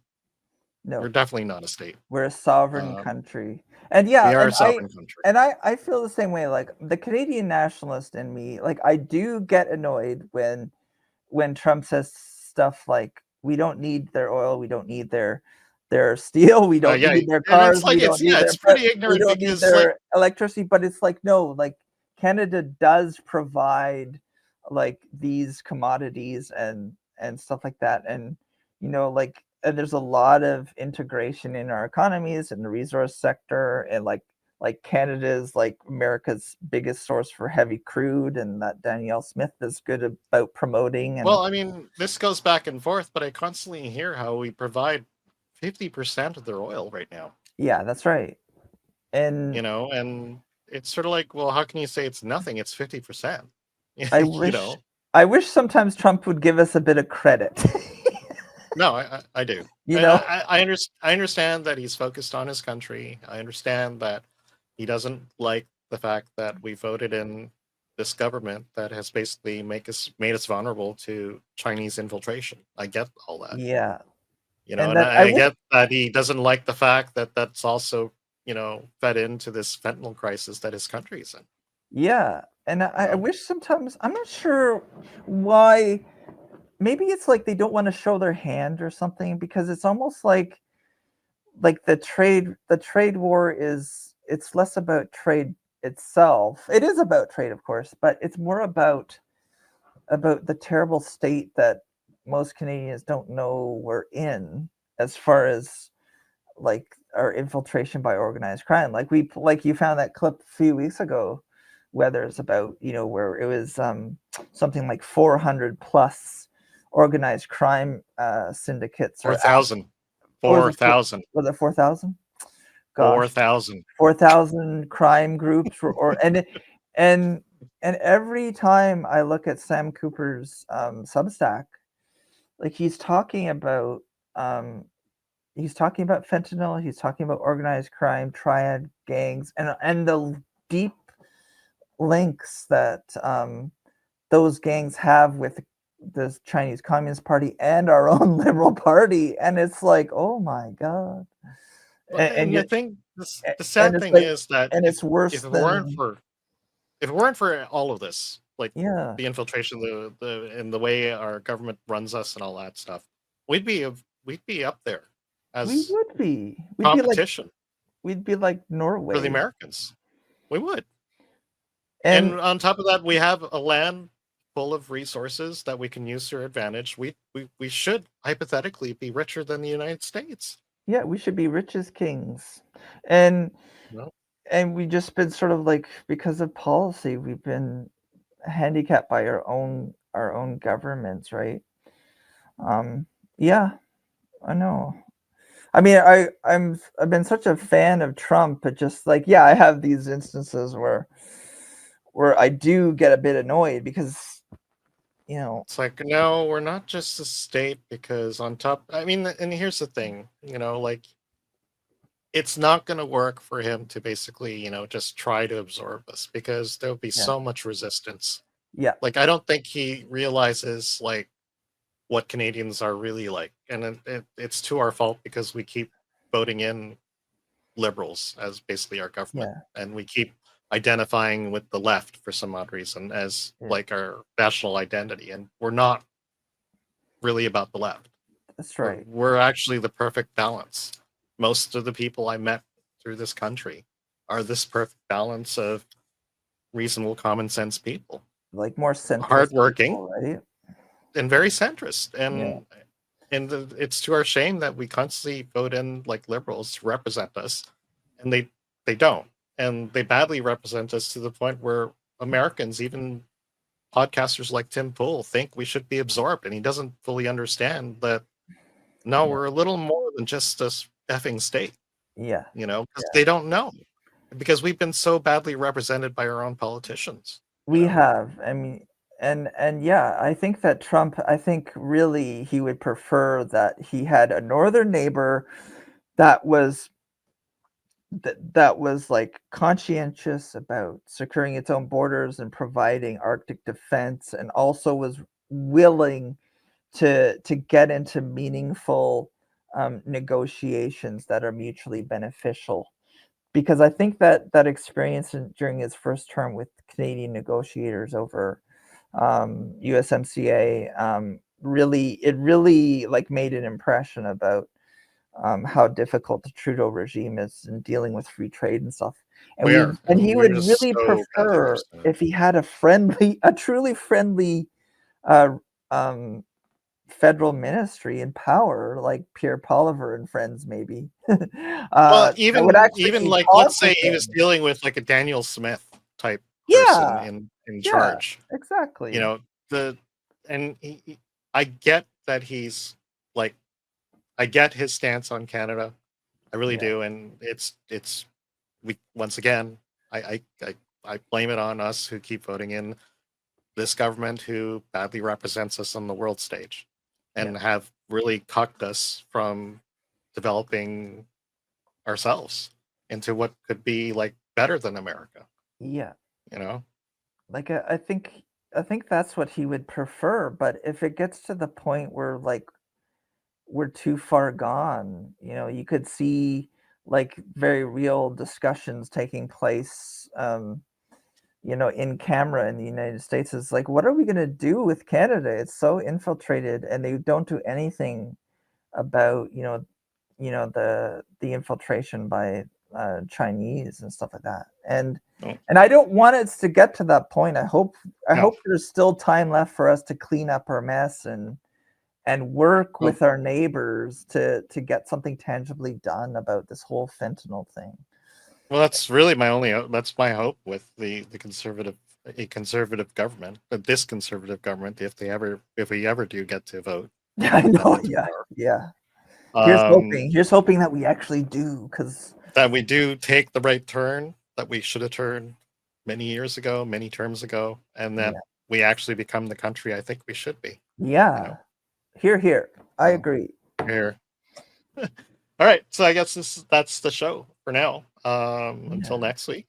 Gone through a lot of stuff. There's a few clips we didn't go through, but whatever. I mean, I think we made a good review of this week. What do you think? Oh yeah, that we covered a lot of ground, and yeah, it was fun. We had some laughs, we had some rants, and I think we've done a good job. It was fun. Right. Thank you. Let's do our typical where to find us. once again, this is our Twitter, Hand of Infinity, and at Mikerowaveable TCN. The blue check mark for the Common Nonsense is Hand of Infinity. You can find the show there live, or you can go back and find it on the Hand of Infinity timeline. You'll find all our shows there. If you like watching us on YouTube, once again, this is our channel. The playlist for the podcast is at the top of the page. Play all our shows if you can. Show your support, comment, like, subscribe. Watch all our shows if you can. It's been quite... I took a look at all our shows. We're at number 11 now, and we've come a long way, even with just 11 podcasts. And for all those who've watched us, thank you. It's very appreciated. Yeah, thank you so much, everyone. Thank you, Honeybee, for your comments, and thank you, everyone, for watching. It's been a fun journey. And on top of that, this is our Rumble channel. I've been hearing Rumble's actually been coming out on the up and up lately. They're the Timcast podcast, the day shows for them, Steven Crowder, and I think the Quartering are now linked up somehow. And there seems to be a lot of activity going on. So who knows? Maybe we might actually permacast live on Rumble in the upcoming weeks. So, but thank you for actually getting us branded. Like to always bring that up. We wouldn't be there without all the people who watch us over there. So thank you. And they even watch us even not live. So that's something to even think about. So we must be doing something right. So that's so awesome. Yeah. So that's our show. Anything to add before we sign off? No, just thank you so much, Weathers, and thanks everyone. We'll see you next time for more craziness in the news. But have a good week, everybody. 420 every hump day. We'll be back. We'll be back next week with another show and another review of the week. Till now, I'm Weathers. I'm Mikerowaveable. Bye, everyone. Bye, everyone. Thanks for joining us.